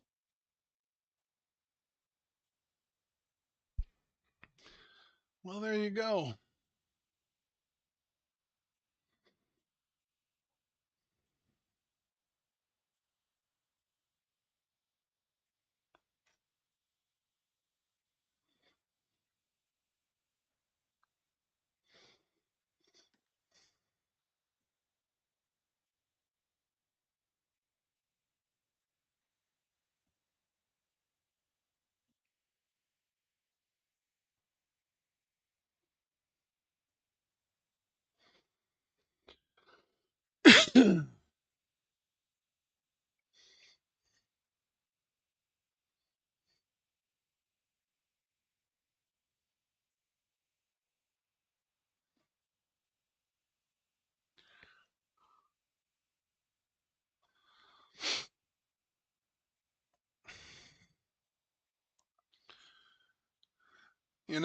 I might.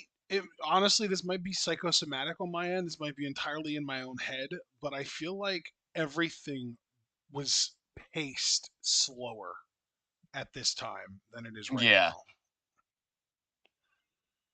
Everything feels faster nowadays than it was back then. yeah, Which is funny because everything felt faster during the Attitude Era and Ruthless Aggression than it was at this time too. yeah. It's like this was just the slow era of WWE.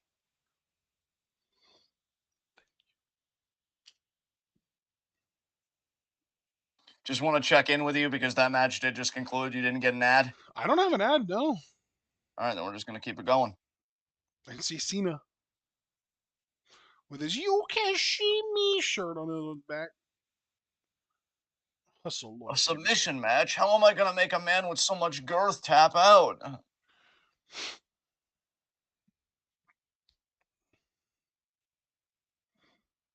In before he whips out Kurt Angle's ankle lock. Yeah, really.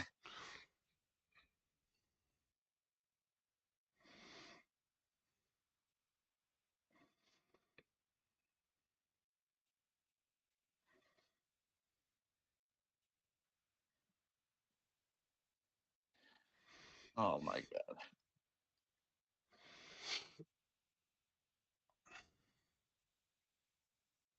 So Big Show didn't even win at Judgment Day. You just immediately got your revenge back. Wow, they never made Cena vulnerable in this era. That's unbelievable.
Oh yeah, we're seeing how he can get the STF on smaller guys, but Big Show's no small man. He's a giant. He's too large to lock that move in on. Until, Cena does it anyway.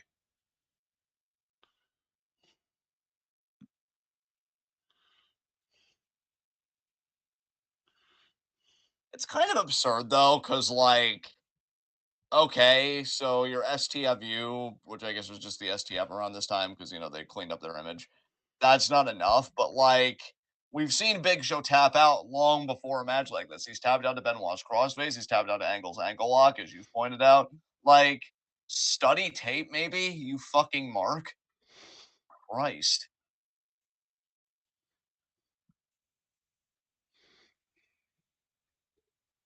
But does it really line up with the values of hustle, loyalty, and respect if he steals finishers from other people? I think it lines up with the value of hustle, loyalty, and respect because you're hustling to grow and be better. You're showing loyalty to the business by honoring traditions, by knowing other people came before you that could make the behemoths tap out. And yeah, I'm pretty sure it's showing respect when you're like, hey, I know you were good enough to do this, so I'm lifting from greats that I know I can learn from. So yeah, I'm pretty sure it aligns with his fucking values, the doofus. Now I got an ad right here, right now. Okay. I'm just gonna pause at 157 even, or 157.50 actually. Actually, Okay. no. 156.50. I'm looking at Big Show's face on the Tron. 156.50. Yes.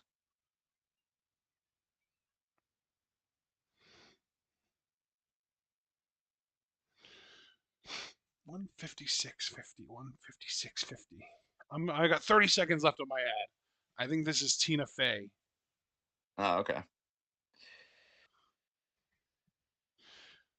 No, that's not Tina Fey. Never mind.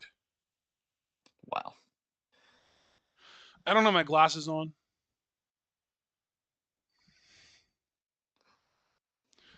Is it? I honestly can't tell. Maybe I should put my glasses on. Possibly. Okay, the ad ended now. 3, 2, 1, go. Where is the Big Show?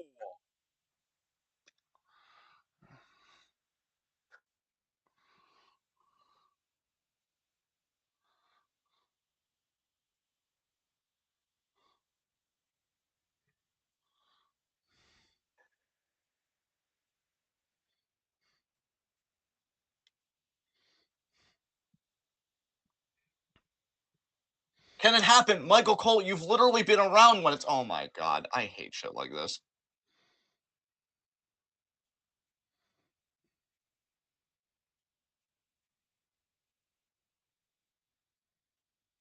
I feel like even Jericho's made Big Show tap out with the walls of Jericho.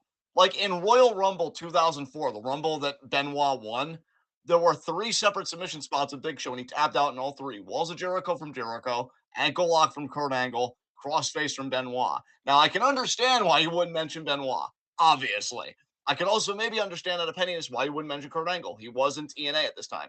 But Jericho literally won the IC title.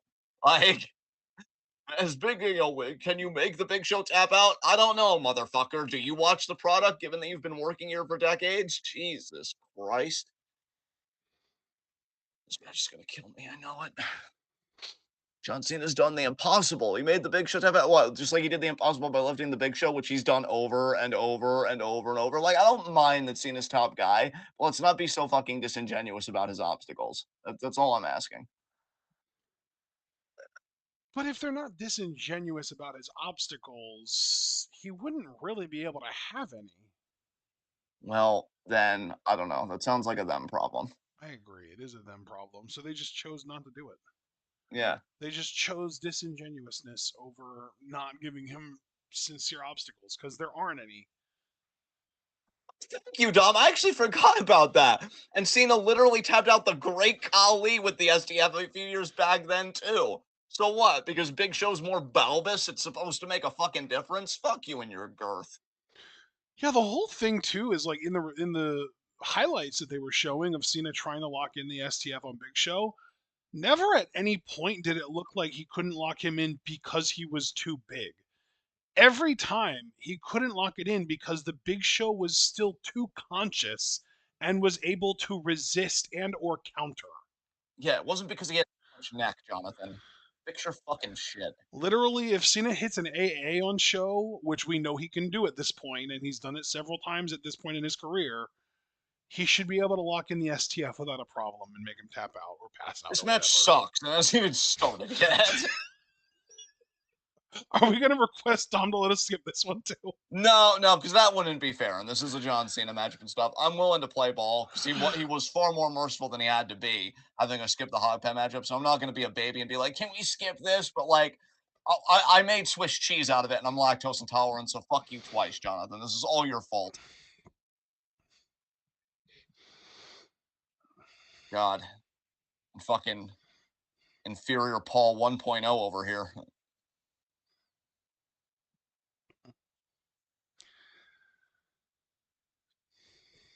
Lawler, don't you dare fucking talk about girth. You haven't earned the right. Oh my god, Cena with the shitty little kick to the leg. Oh my god, he's doing boxing head movements. It's adorable.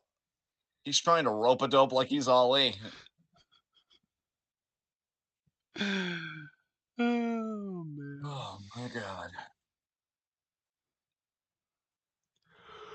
I was leaving that giant clutch. Oh my god, Cena. No, it's too much sheen. If he had hair, I could grab the hair and then log in the hold, but he's bald. Oh, nose.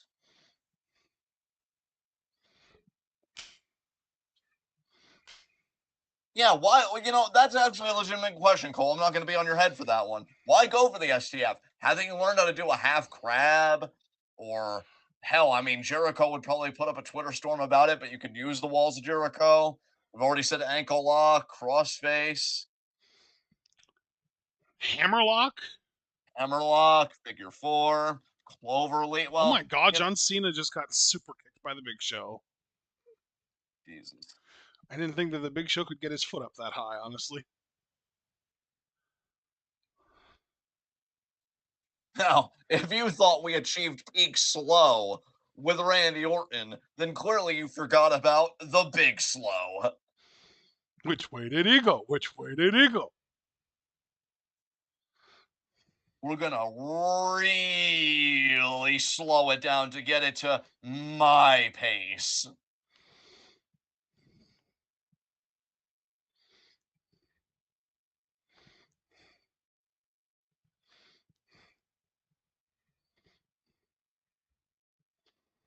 Dom said, even a dragon sleeper, his arms are massive enough to choke someone out. I mean, facts. Facts.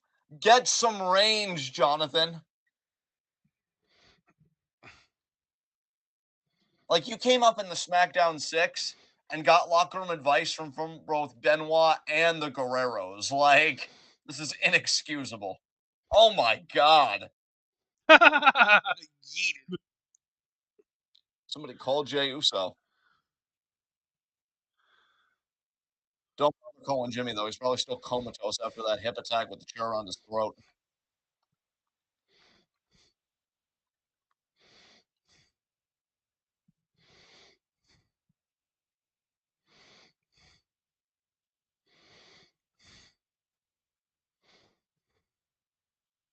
Do a tope. No, he's just going to wait for Cena to come to him. Cena can't physically win. I realize now why this aggravates me so fucking much. This is flash writing bullshit. But Barry, I don't know if you can run that fast. Shut up. Literally, that is my superpower. What do you mean I can't run that fast?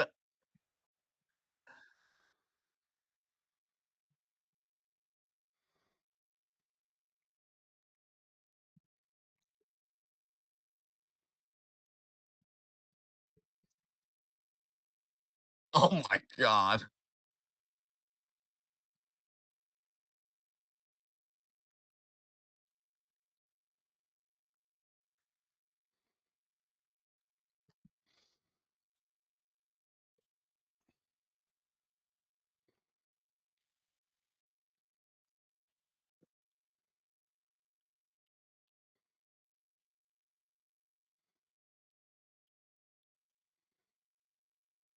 That was a big, heavy punch to the middle section.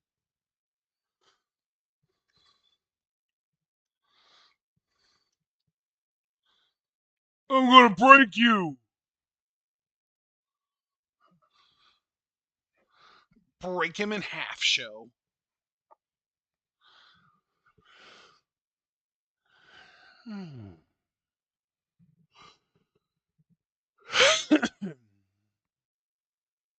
So, Oh, how we Full feeling? Nelson. That's a submission. Yeah. Big Show more technically sound than 2009 John Cena. Yeah, I guess so. Clasp those fucking claws together and get the goddamn hold. Cena's resisting, just like the Big Show resists when Cena tries to do the STF. My God. It's almost as if attempting to lock a submission in doesn't just automatically mean you can lock it in without effort or resistance. I guess so. Wowzers.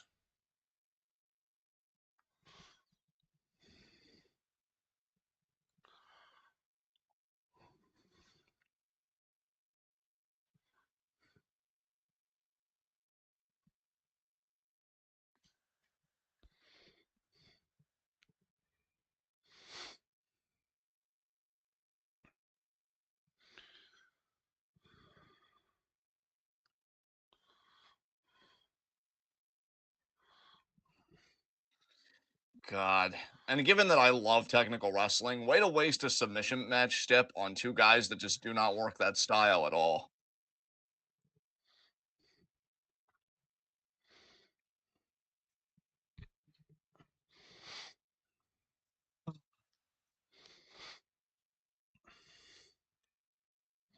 Sleeper's working more on me than it is on the Big Show right now.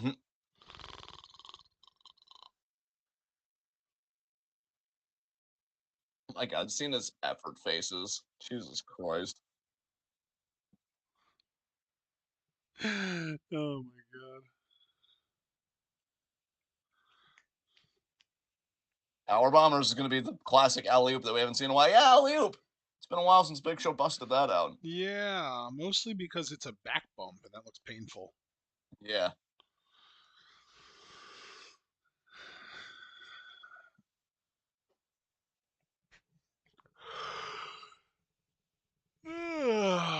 Literal yawn for the first time today.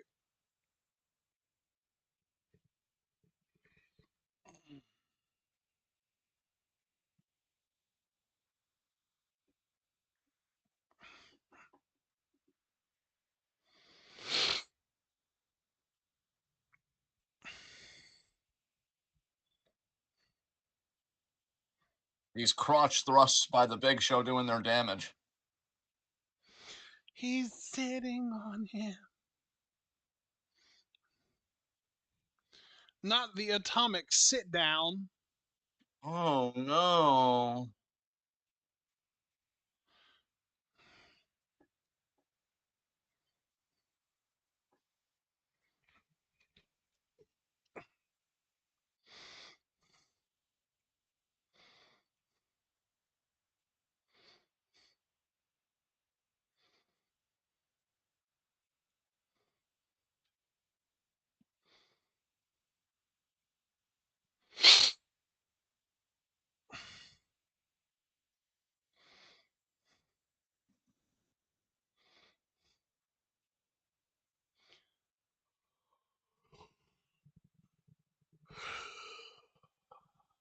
Big body shot there.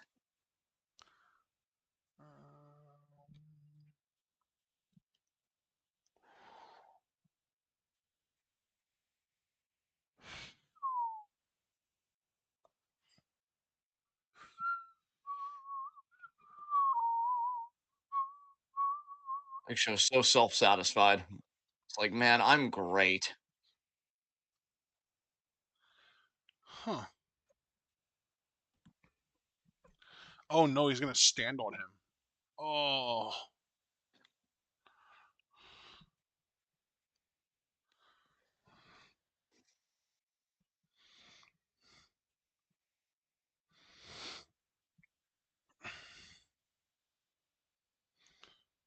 Oh my god. Oh, he's choking in between the ropes. Ref, can you count? I guess he can't actually. That looked very painful to Cena. Even escaping it looked painful to me because of the way the rope rubbed against his ear, you know? Yeah. Big Show.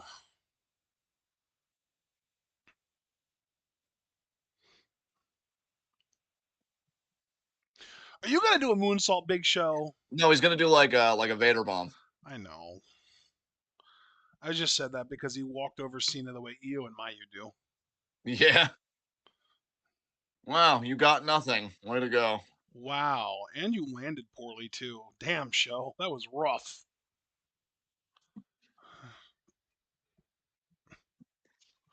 Oh, here we go. Oh, he's gonna scoop slam him. Oh no, he's not.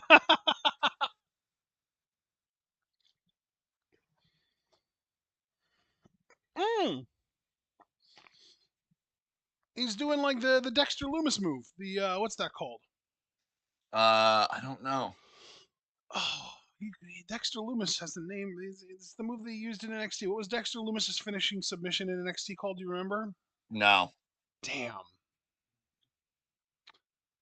We got a $19.06 super chat for Dominic from Dominique, and it says for the amount of time this match will make us suffer through.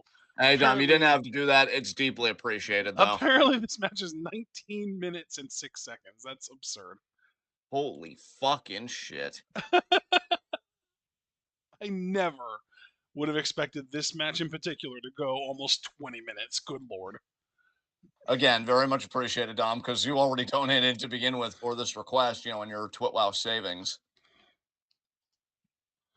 Now just dump Cena over. This is not a Royal Rumble matchup, though. This match continues.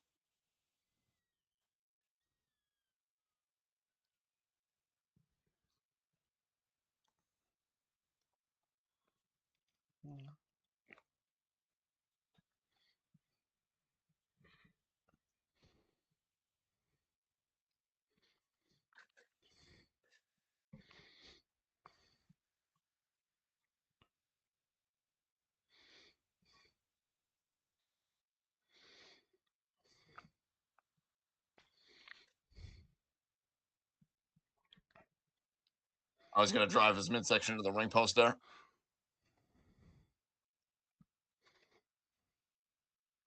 Oh, come on. How dare you wrestle the match? Shut up, Lawler. Yeah.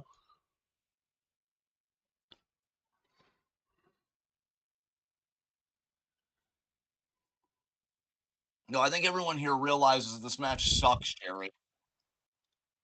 Everybody just, it's so quiet. Everybody's so worried about John Cena. No, I don't think that's it at all, actually. And you hear the very high pitched chants for Cena because it's all the children in the audience.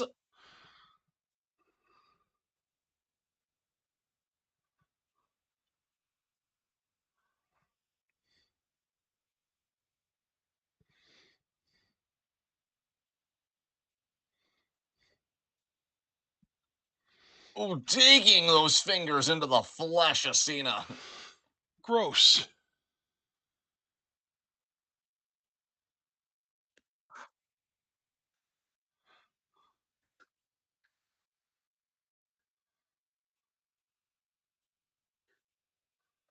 Oh, Doozled. Oh no. DDT.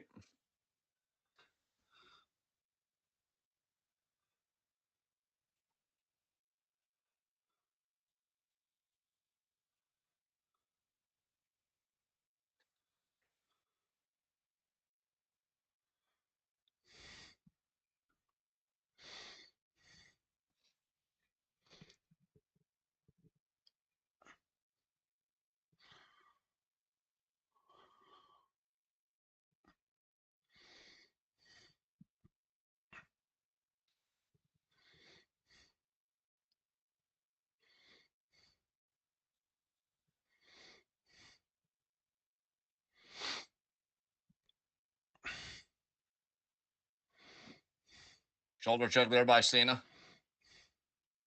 boot there. Look for that leg drop. Big Show's not even gonna let him get it off though.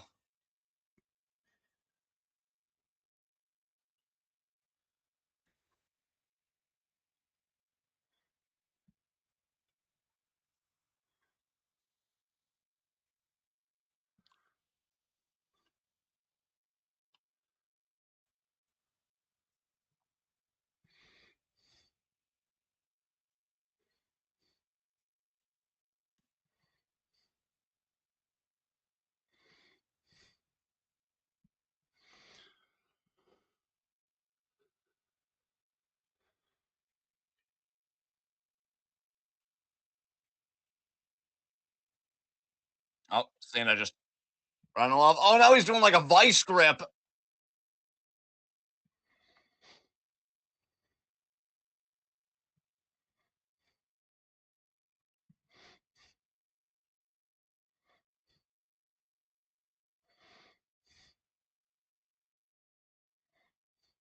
Cena's like, oh my god, we're doing it.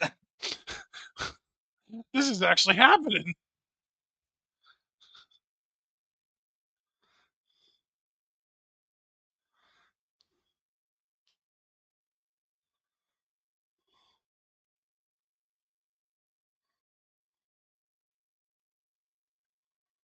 Throttled throw.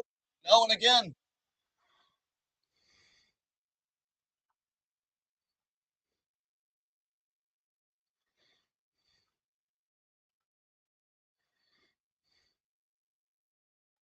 Oh my god, you know it won't work. Learn. It's like that stuff with the human Sentai pad. Why can't this thing fucking read? Yeah.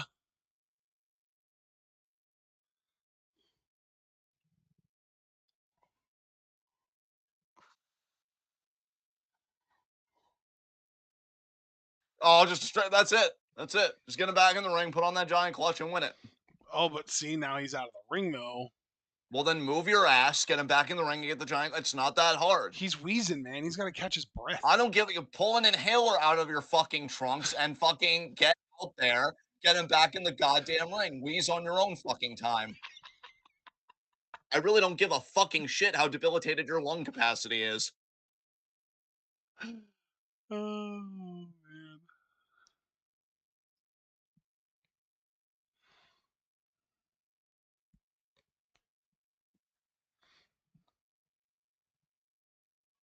My God, this is ridiculous. You literally just got the giant punch in the face.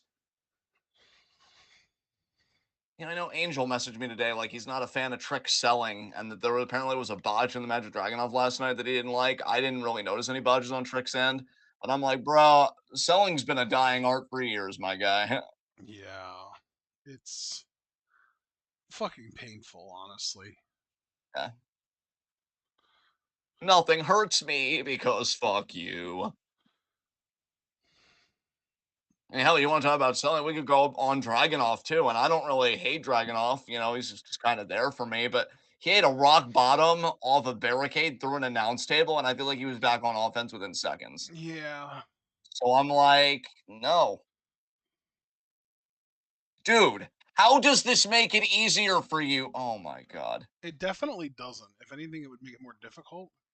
If I use Oh, the he's rope, gonna hook his leg in the ropes so that he doesn't have to do that part of the submission, and then he can just yank on his face. Yeah, see? So he's improvising the submission in a way that doesn't require him to be, doing the whole thing by himself. seeing his tongues out and everything, he's like, Why is "This his is it." tongue? Why is his tongue white? He probably has some kind of thrush.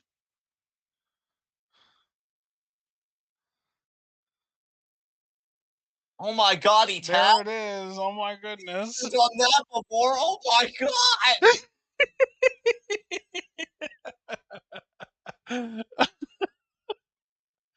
Oh, it's goofy as shit.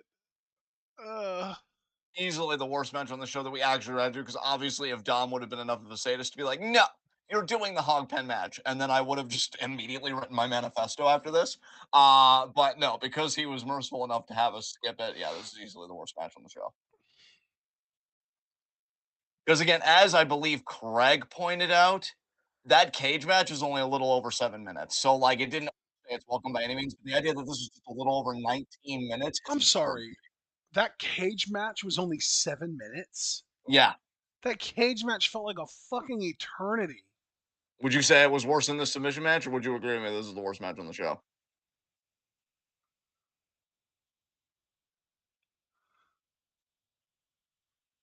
You still there?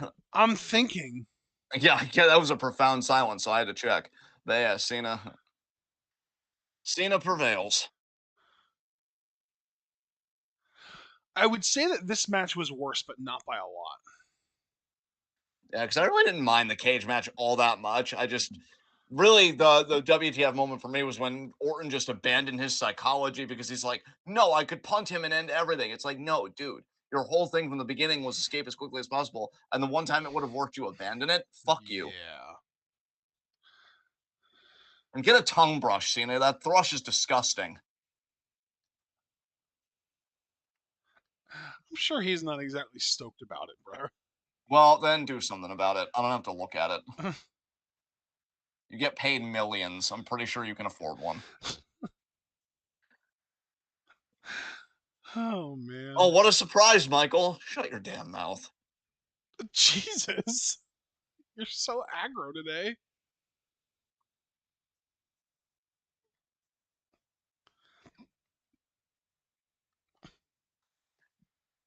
All right, well, we got one match left. It's the main event. It's Hardy, it's Edge, world title, ladders, the whole damn thing. Hooray.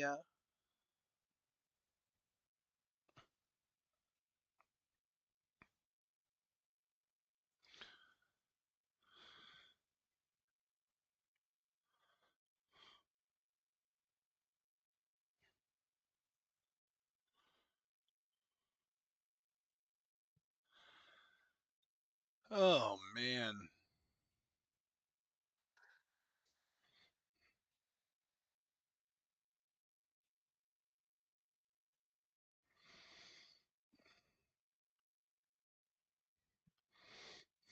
Just checking in. You don't have an ad coming up or anything because we're going to give it a package here for this. Um, it's coming up. Yes, there is one coming up.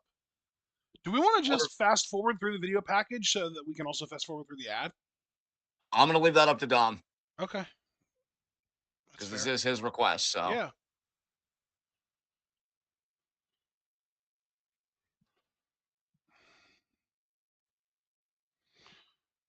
He said, yeah, no okay, he said, yeah, problem. no problem. All right.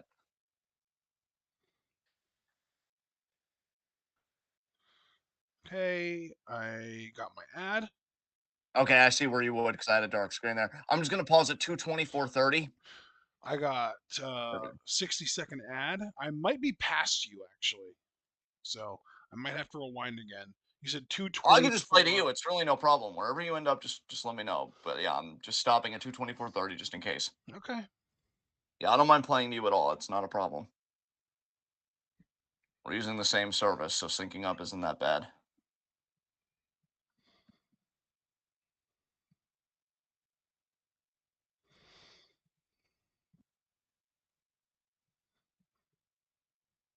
Twenty seconds. I think this is a Burger King or Wendy's or Arby's. It's Arby's actually. Arby's got a new logo? That's weird. All right.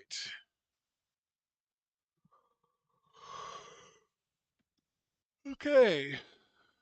2507. I'm going to pause at 2515. Oh, okay. That's Edge's entrance. All right.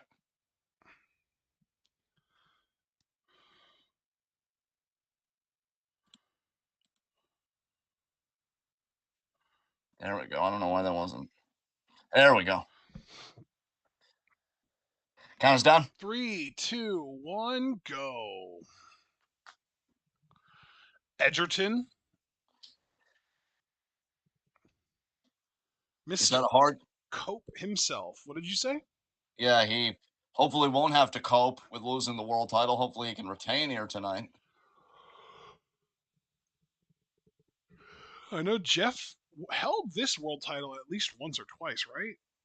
Yes. So this could be one of the times he won it. I don't know.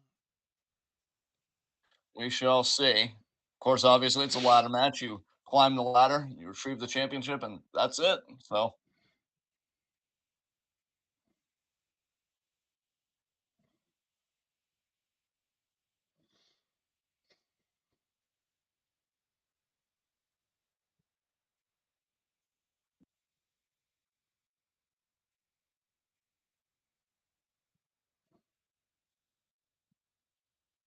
Edge told Vicky, I have some advice for you. Get yourself a nice divorce attorney because after I walk out with the world title, we're done. Because Vicky would not help him strategize because she had her own issues with Santino. Because I refused to indulge that ridiculous fucking gimmick he had. Wow, look at those nostrils. Holy shit. They're pretty normal looking. Well, we're awaiting the arrival of the challenger, Jeff Hardy.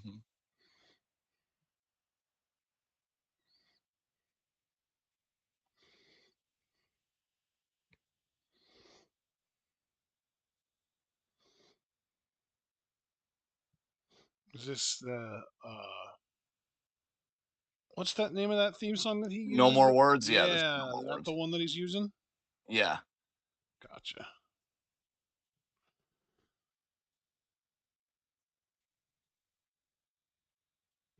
Oh. I am just gonna say when the bell rings, I really need to use the bathroom, and I have. I've just waited for like a point where you'd be comfortable taking the Oh, reins. okay. Yeah, man. Sure thing. Yeah, I'll try and be as quick as I can. I might be a bit longer than I'm normally used to. Okay. That's fine.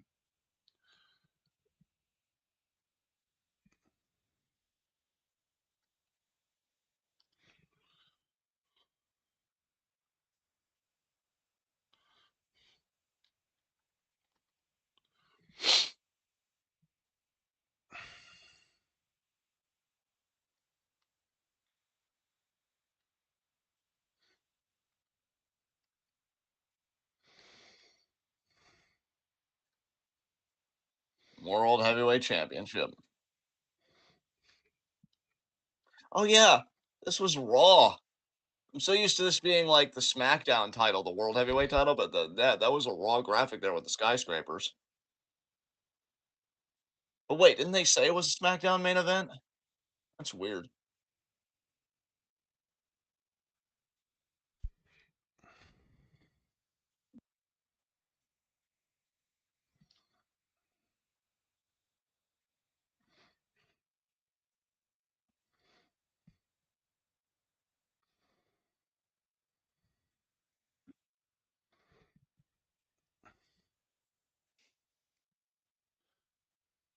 Oh, god damn it. Why couldn't they have Chimmel announce that? Yeah, Nobody does it better.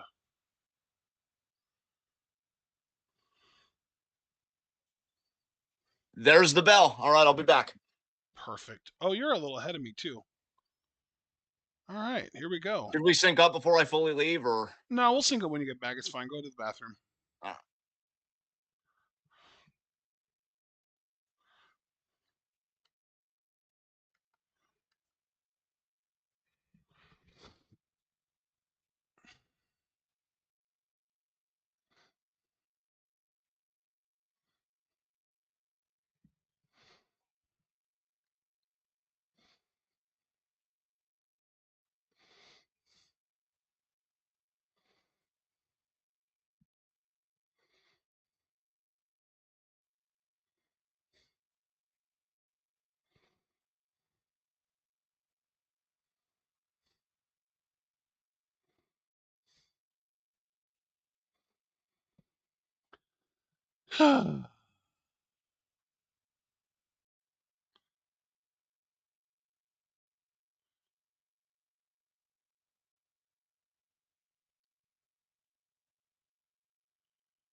Sorry about this, guys. I just wanted to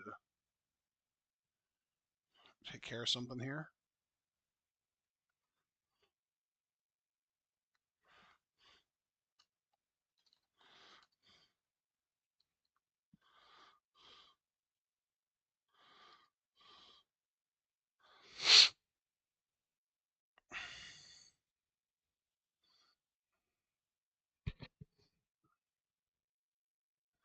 All right, here we go.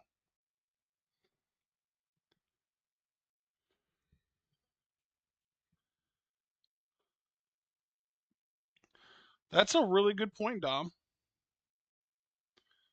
Tony Khan could potentially book a rematch between these two in AEW. Oh man, an explosive TNT ladder match. Good lord. It's really unfortunate going back and watching these matches and seeing how much hell the Hardy Boys, especially Jeff, put themselves through and put their bodies through, knowing how poorly they can move around today. Like these days, it's not good for them. Like someone really should have gotten in their ear back then and been like, "Hey guys, you're gonna kill yourselves. Cut this shit out. Relax." And it also it makes me at least angry at guys today like Sammy Guevara, like Darby Allin, even like Joey Janela, and even some guys in WWE who take ridiculous bumps to try and win over the fans, put their bodies through hell, and it's like there are more efficient ways to win over the fans than putting your body through all of this, right? And I don't know if they're just kind of like, well, I'm paying my dues or whatever, or if they get some kind of a rush out of it. I don't know, but it's really upsetting to see. It really is. Jeff now going to attempt to climb the ladder, but it's too short of a ladder, it looks like. And Edge is recovering on top of that. So there we go. Edge pulls Jeff down, slams his face into that ladder. There we go. Edge now going to grab Jeff by the hair. Just punches him in the face. That actually knocked Jeff off his feet. Must have been a hell of a punch.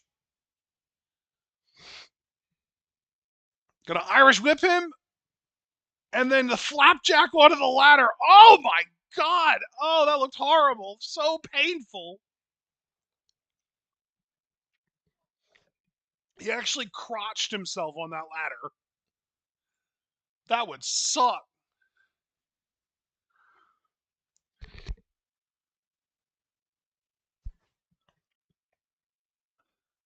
Oh! He literally straddled the ladder. That would be horrible.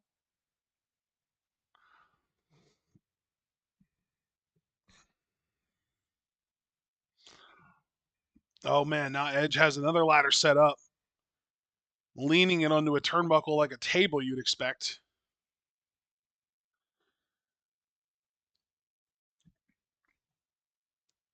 Edge gonna Irish whip Jeff. Oh, hard into the ladder. Jesus. Setting up another ladder. Actually, I think that's just the same one, but now he's going to slam Jeff headfirst into it. Oh my God. Edge might be going for a splash here. Oh, he's going for a spear. Oh, but Edge. Oh, Jeff moved out of the way and Edge went head first into the ladder. Jesus. Edge is probably going to end up bleeding from this. Would not surprise me. Maybe not. I don't know. Oh, no, this was the PG era, so maybe not for real.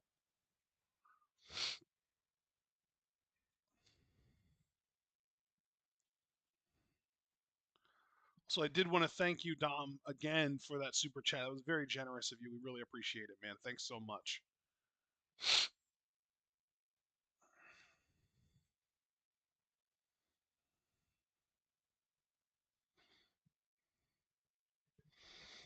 Jeff did his little triangle basement drop kick there on Edge.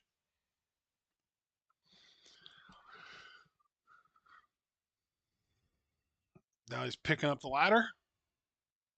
He's going to set it up in the corner, all laying on the turnbuckle again. What are you thinking here, Jeff? What are you thinking here, Brother Nero. Is he going to do like his little like whisper in the wind type? Oh no, he went for a basement drop kick and missed. All right, I'm back. What's your timestamp? Oh, let me find it. I am at 2:35, 38, 39, 40. I feel like you and I are still pretty much in sync. I don't think we're gonna have to resync. Cool. Yeah, if anything, you might be like a tad ahead of me, but it's so negligible. I wouldn't even bother. Oh, the ladder right across the leg of Hardy. I just Smart saw that. strategy, See, now Dave. you are definitely ahead of me because you're seeing stuff before me. Oh, okay. I'm just gonna try timestamp then. Signpost me. Signpost me. Okay. Sharpshooter in the Yeah, ladder. sharpshooter in the ladder. We're both seeing that. Okay. Jeff's tapping. Too Okay, bad see, that because doesn't I matter. paused, so now you pulled ahead of me. Here, now I'm seeing the tap.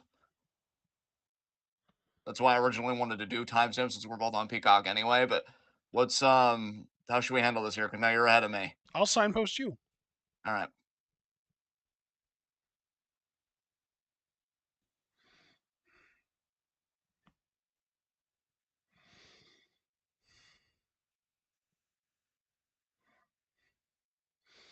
Oh, Jeff is actually grabbing at his knee now.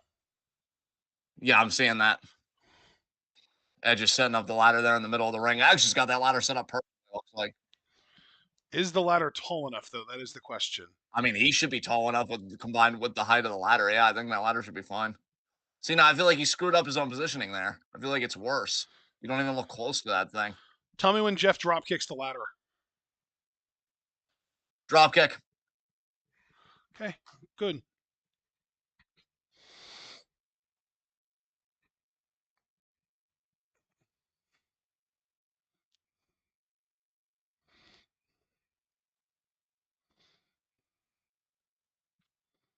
Replay here, drop kick. There we go. Boom.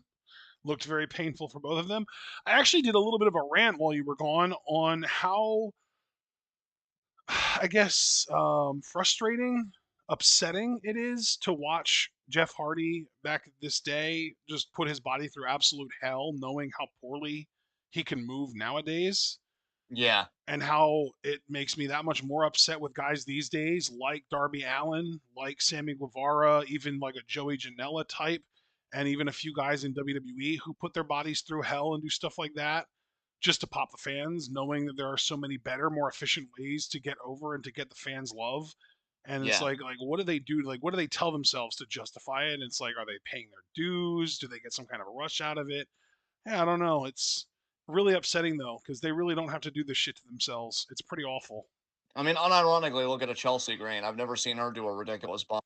She's getting over the crowd. She actually got Chelsea chance during the Battle Royal, and there were boos when she got eliminated by That's Natalia, like amazing. properly I didn't eliminated. even catch that. Good ear, good catch. So yeah, she's getting over, and Yeah. like she's not doing ridiculous bumps or anything. She's such an endearing, entertaining character. See, now that is an appropriate sized climbing ladder right there. That's a ladder you win a championship with. Or in Edge's case, retain if he's the one that does it. See, look how tall that is. Holy hell. Yeah. Sheesh.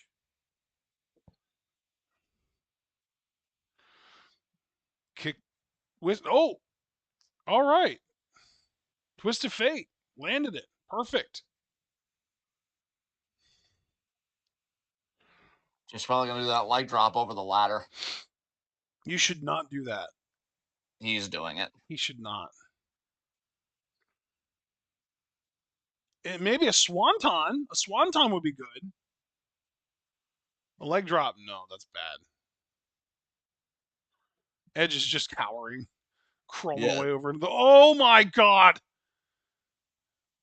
Unhook it, Jeff. Unhook the damn thing. Oh my god. And he face first on the ladder. Jesus. Oh man. He really had it. He was right there. All he had to do was unhook it. He just didn't have the upper body strength. If only there were more tables and chairs, then we would be in Edge's element and he wouldn't be so scared.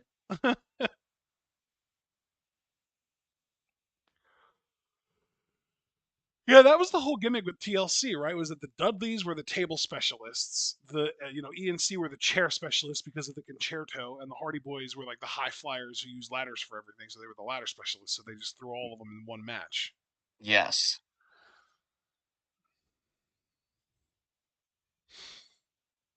They both have limps that they probably shouldn't. They probably didn't need to take those bumps that got them those limps. Oh man, Edge. Man, these guys have been just throwing their bodies into these ladders recklessly. I still feel like John Morrison and Sheamus had one of the best ladder matches ever in WWE. Whisper in the Wind. That was cool. That was an actual whisper in the wind. He climbed that ladder with some briskness, Yeah. with some urgency, man.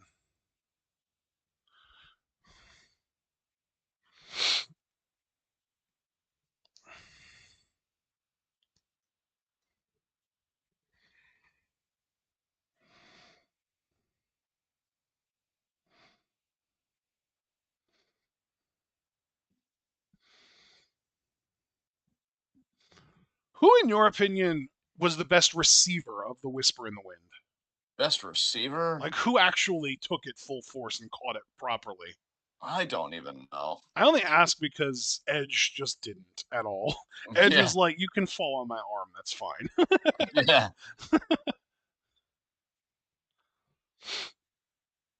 Oh, for fuck's sakes, Jeff.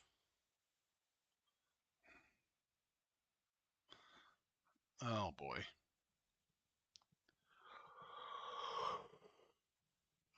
Thank you, Dom. Dom said that he thinks that Umaga always took it pretty well. Nice. I'd have to see that. I'll take your word for it, though. Boom, boom, boom, boom, boom, boom, boom, boom, boom, boom, boom, boom, boom, boom, boom, boom, boom, boom.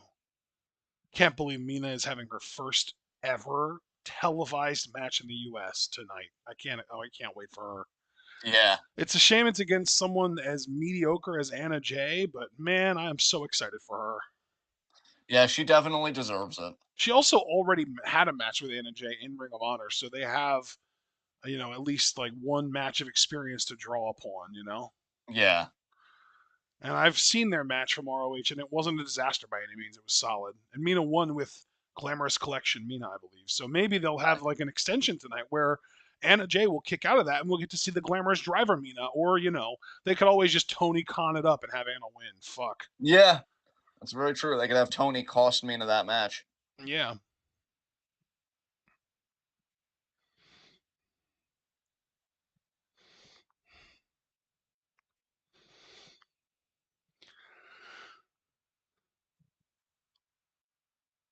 Oh, God Dang. damn it. I fucking hate ladder matches, man. Again, I feel like the only one I really liked, and it wasn't just because Morrison Morrison was in it, although that was Sheamus. like 90%. But yeah, there was genuine psychology in that match. Kudos to Sheamus too. Like he did a slower ladder match, but in the sense of like, I'm gonna Ooh. work over this leg and this knee the whole time. I I think feel the like so many. only type of ladder match that I've ever been able to get behind has been Money in the Bank. Yeah. But I feel like so many ladder matches are just bump after bump after bump, crazy spot after crazy spot. I think what really makes that ladder match stand out to me again is like they actually had psychology. They actually had a story in it, and that was Mm-hmm. crazy to me. I'm And the like, why funniest doesn't thing everybody is, work ladder my matches? favorite Money in the Bank match of all time is the one they didn't use a ladder for. It was the one that they did in the fucking Titan Tower or whatever it was. Oh yeah, The yeah, 2001 or the 2021 rather, the one that they had like the more cinematic style. I loved that. That was amazing. I wish they would do that every fucking year. yeah, for sure. Even like the fact that they worked little sketches into it, like Daniel Bryan finding his way into Vince's office. Yeah, I think it was actually him and AJ Styles, wasn't it? yeah, Yeah, finding their way into Vince's office. Shit was funny, man. Shit was funny. I gotta go back and rewatch that Money in the Bank one day.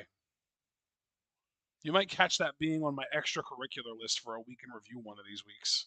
yeah, And then it looks like AJ Styles is gonna win it, and he just drops it and falls into Otis's hands. Like fuck. yeah. And Otis wouldn't even end up being the one to keep it because he lost it to The Miz, who would go on to cash in and win. Yeah, they did Otis so dirty. They really did. We could have had an Otis Roman match that would have been fantastic. Probably would have gotten Otis hella over too. What the fuck are you doing, Miro?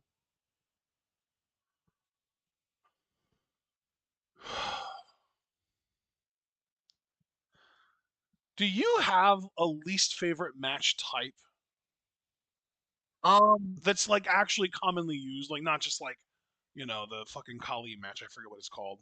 Oh my god. Punjabi Prison. Yeah. I don't think I do. I guess the Fight Pit. I'm not really a fan of the Fight Pit. And I'm certainly not looking forward to Lola Vice versus Natalia next week. Yeah. Probably just gonna skip that match straight up.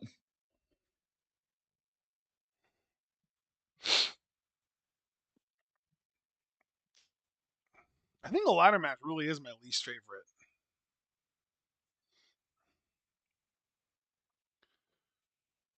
Which I would consider TLC to be a variant of a ladder match, so I would just group that in.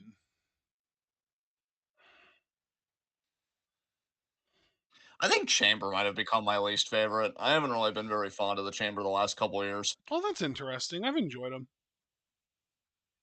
I would say this past year, or I guess this year, because it was just back in February, Yeah. Chamber matches were better, particularly the women's, I but remember even them that was cooking. rushed towards the Yeah, end. they were really fun. I think didn't I end up having the men's chamber as a match of the year candidate or something like that? I think you did, yeah. Yeah.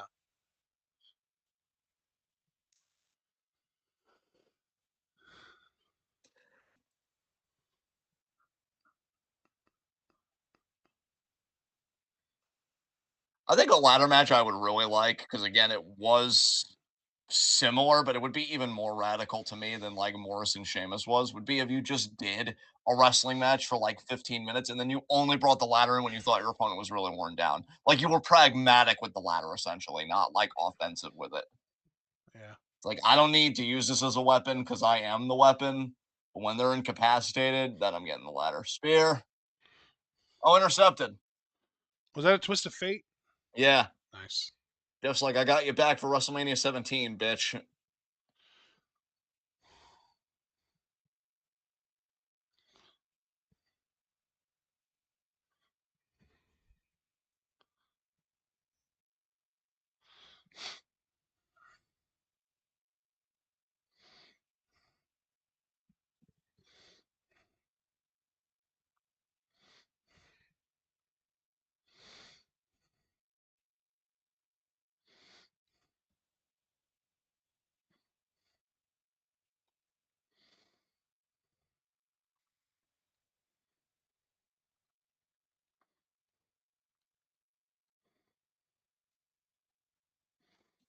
Edge is really selling that just a bit. Well, I'll give him credit. He doesn't even know where he is.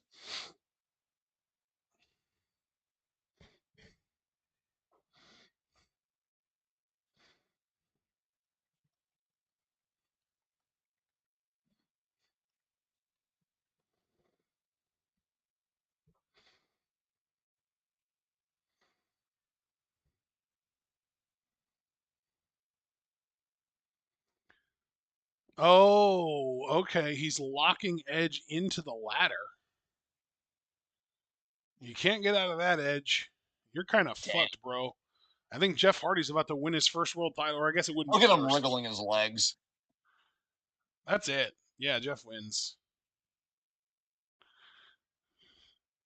Damn, Edge. You should have treated your wife better, I guess. Yeah. Maybe that strategizing could have gone a little better. Edge has to be conscious for this. At least other people, when they lose their titles, they're still knocked out. He had to watch that happen. Yeah, literally, like looking right up at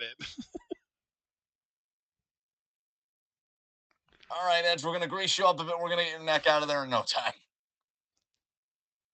it.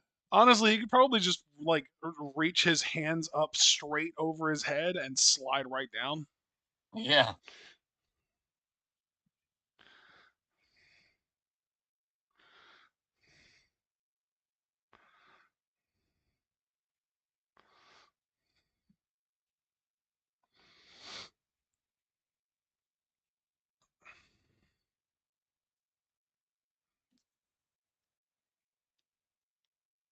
No, don't do this to me. Yeah, well, it happened.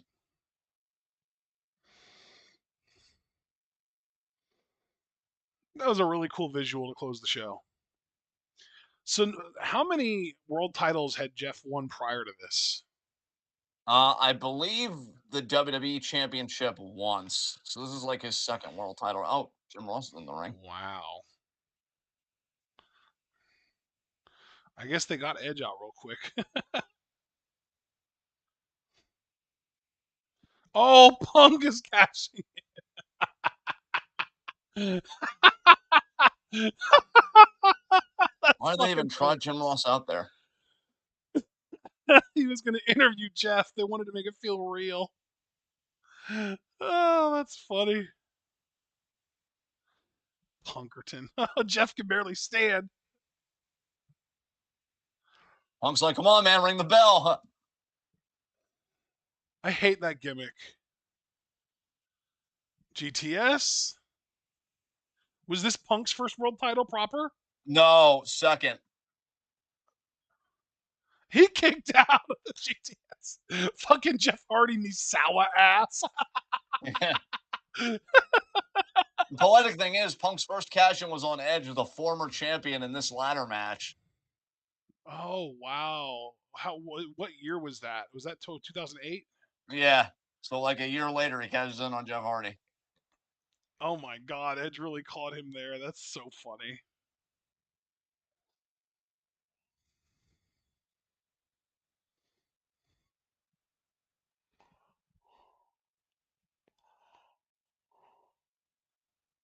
I don't know, Grisham. I don't think much.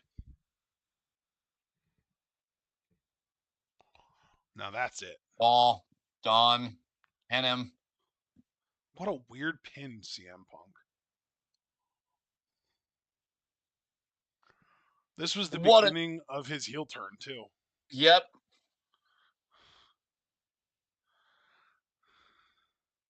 God, what a weird night for Punk because he beats Umaga as a face, but then he closes the show as a heel. Was it early 2010 that he was doing Straight Edge Society stuff, or was it late 2010, like early 2011? I thought it was late 2009, early 2010. Okay, yeah, that's I kind of figured.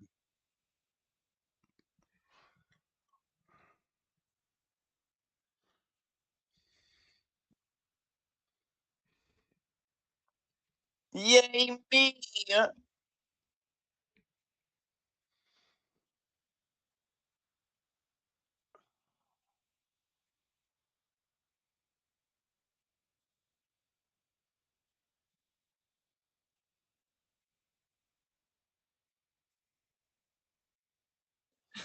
All that Punk's. sign, CM Chump gets a big boo.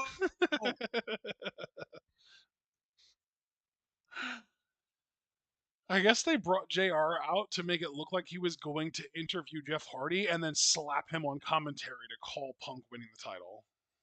Fake out. Yeah. Because I'm pretty sure I hear him on commentary right now.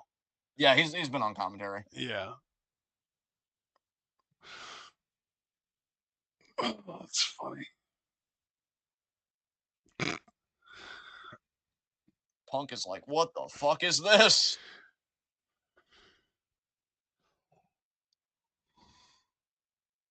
What the fuck was that pin, Punkerton?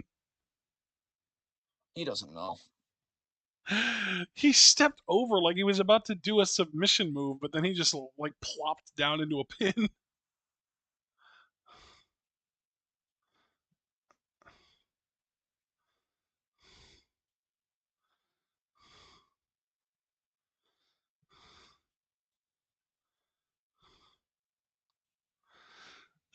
Oh man, people fucking hated him for that. That's funny. All right, well, that was Extreme Rules '09. Thank you Yep. so much, Dom, for the request. Thank you, Very Dom. much appreciated. Yes. And let's get out of here because AEW Dynamite's going to be in a few minutes. I hope everybody enjoys the show. And yeah, so leave a like if you file out, subscribe, click the bell icon for notifications so you don't miss any of that 12 goodness. Check out everything we're involved in the description box. Follow us on Twitter and Twitch because we are the best wrestling podcast in all the IWC. And yeah, so tomorrow it's going to be Stardom Recap at 7. We've got 2 shows we're going to be doing select matches for. Gonna have to get that whole roster together. And then, yeah, After that, we're gonna do some math and figure out when we'll be doing the draft. So we'll be sure to give you guys an update on that because our mock draft is tomorrow. Excited to show you guys the draft picks that I've come up with for each show. It's 10 for Raw, 10 for SmackDown, 10 for NXT. So it's going to be a fun time. And we'll see you guys then. So thanks again to Dom, and we'll be seeing you guys soon. Uh, be good to yourselves and each other. Tune in and peace out.